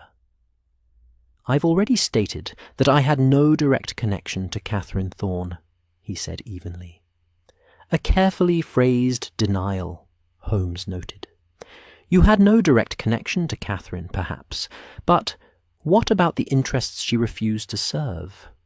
Your background includes military service in India. Your travels as a wine merchant provide excellent cover for other activities, and your knowledge of chemistry extends beyond what you've acknowledged." Wellesley's expression remained impassive, but his knuckles whitened around the silver tiger's head of his walking stick. "You build an elaborate theory on limited evidence, Mr. Holmes. The evidence will become clearer when certain inquiries are made about your movements 5 years ago," Holmes replied. "I suspect we'll find you were in Devon when Catherine died, despite no record of wine purchases in the region during that period. Sir William recognized you, didn't he? Not merely as a club acquaintance, but as the man he had protected through his official ruling, the man whose actions he had concealed out of misguided patriotism." "Speculation," Wellesley dismissed. "Perhaps," Holmes acknowledged, "but Sir William's reaction to you during dinner was telling. His discomfort, his reluctance to drink, his physical distress that began shortly after your arrival, the reaction of a man confronting the physical embodiment of his moral compromise. If what you suggest were true," Wellesley said carefully, "it would implicate interests beyond any individual in this room." "Indeed," Holmes nodded, "which is precisely why Sir William chose to conceal the truth 5 years ago. He believed he was serving a greater good, protecting British interests against foreign powers who would have weaponized Catherine's discovery had they obtained it first." "So Catherine died for nothing," Mrs. Thorne whispered, her face ashen. "For patriotism and profit." "For refusing to allow her discovery to become a weapon," Miss Marsh corrected quietly. "She died defending her principles, her belief that science should heal, not harm." The storm outside had begun to subside, the earlier violent downpour softening to a gentle patter against the windows. The first faint light of dawn was visible at the edges of the curtains, suggesting the long night was finally approaching its end. "The roads will be passable soon," Holmes observed.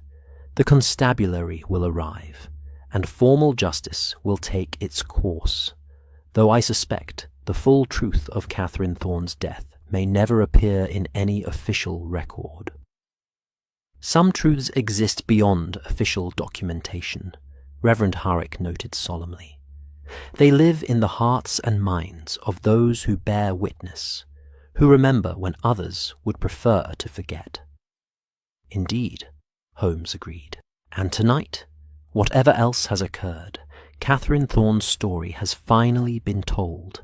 Her research and the principles she died defending will no longer remain buried in the moor alongside her memory." Miss Marsh rose from her seat with quiet dignity. "I will not resist whatever comes next, Mr. Holmes. I made my choice when I decided justice mattered more than freedom." "And Mr. Wellesley?" the Countess inquired, her amber eyes fixed on the wine merchant with newfound intensity. "Will he face consequences for Catherine's death?" "That," Holmes replied, "will depend on how far certain government interests are willing to go to protect their secrets, and how much evidence can be assembled against a man who has clearly had 5 years to cover his tracks." Wellesley remained impassive, neither confirming nor denying Holmes's accusations. The silver tiger's head of his walking stick gleamed in the firelight, a silent reminder of imperial power and the violence that often accompanied it.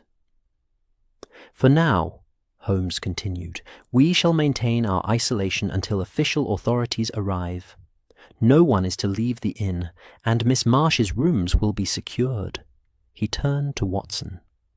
Perhaps you would be good enough to stand guard, Doctor. Your military experience makes you well suited to the task. As the first true light of morning began to filter through the windows, casting long shadows across the library floor, Watson reflected that some shadows extended far beyond physical space, reaching across years, across lives, across the boundary between justice and vengeance. The Black Briar Inn had witnessed both a revelation and a reckoning this night, though whether true justice had been served remained a question without a simple answer. Outside, the storm had finally passed, leaving behind a landscape washed clean by rain, yet forever marked by the secrets buried beneath its surface, much like the human heart itself. That's our story tonight. Are you drifting off under the glowing lights of New York, the misty calm of Edinburgh, the moonlit beaches of Bali, or the serene gardens of Kyoto? If this tale brought you peace, like the episode, and subscribe for more nights like this. Let the quiet of the night cradle you. Let your dreams drift free and far. Sleep gently now, wherever you are in this wide and wondrous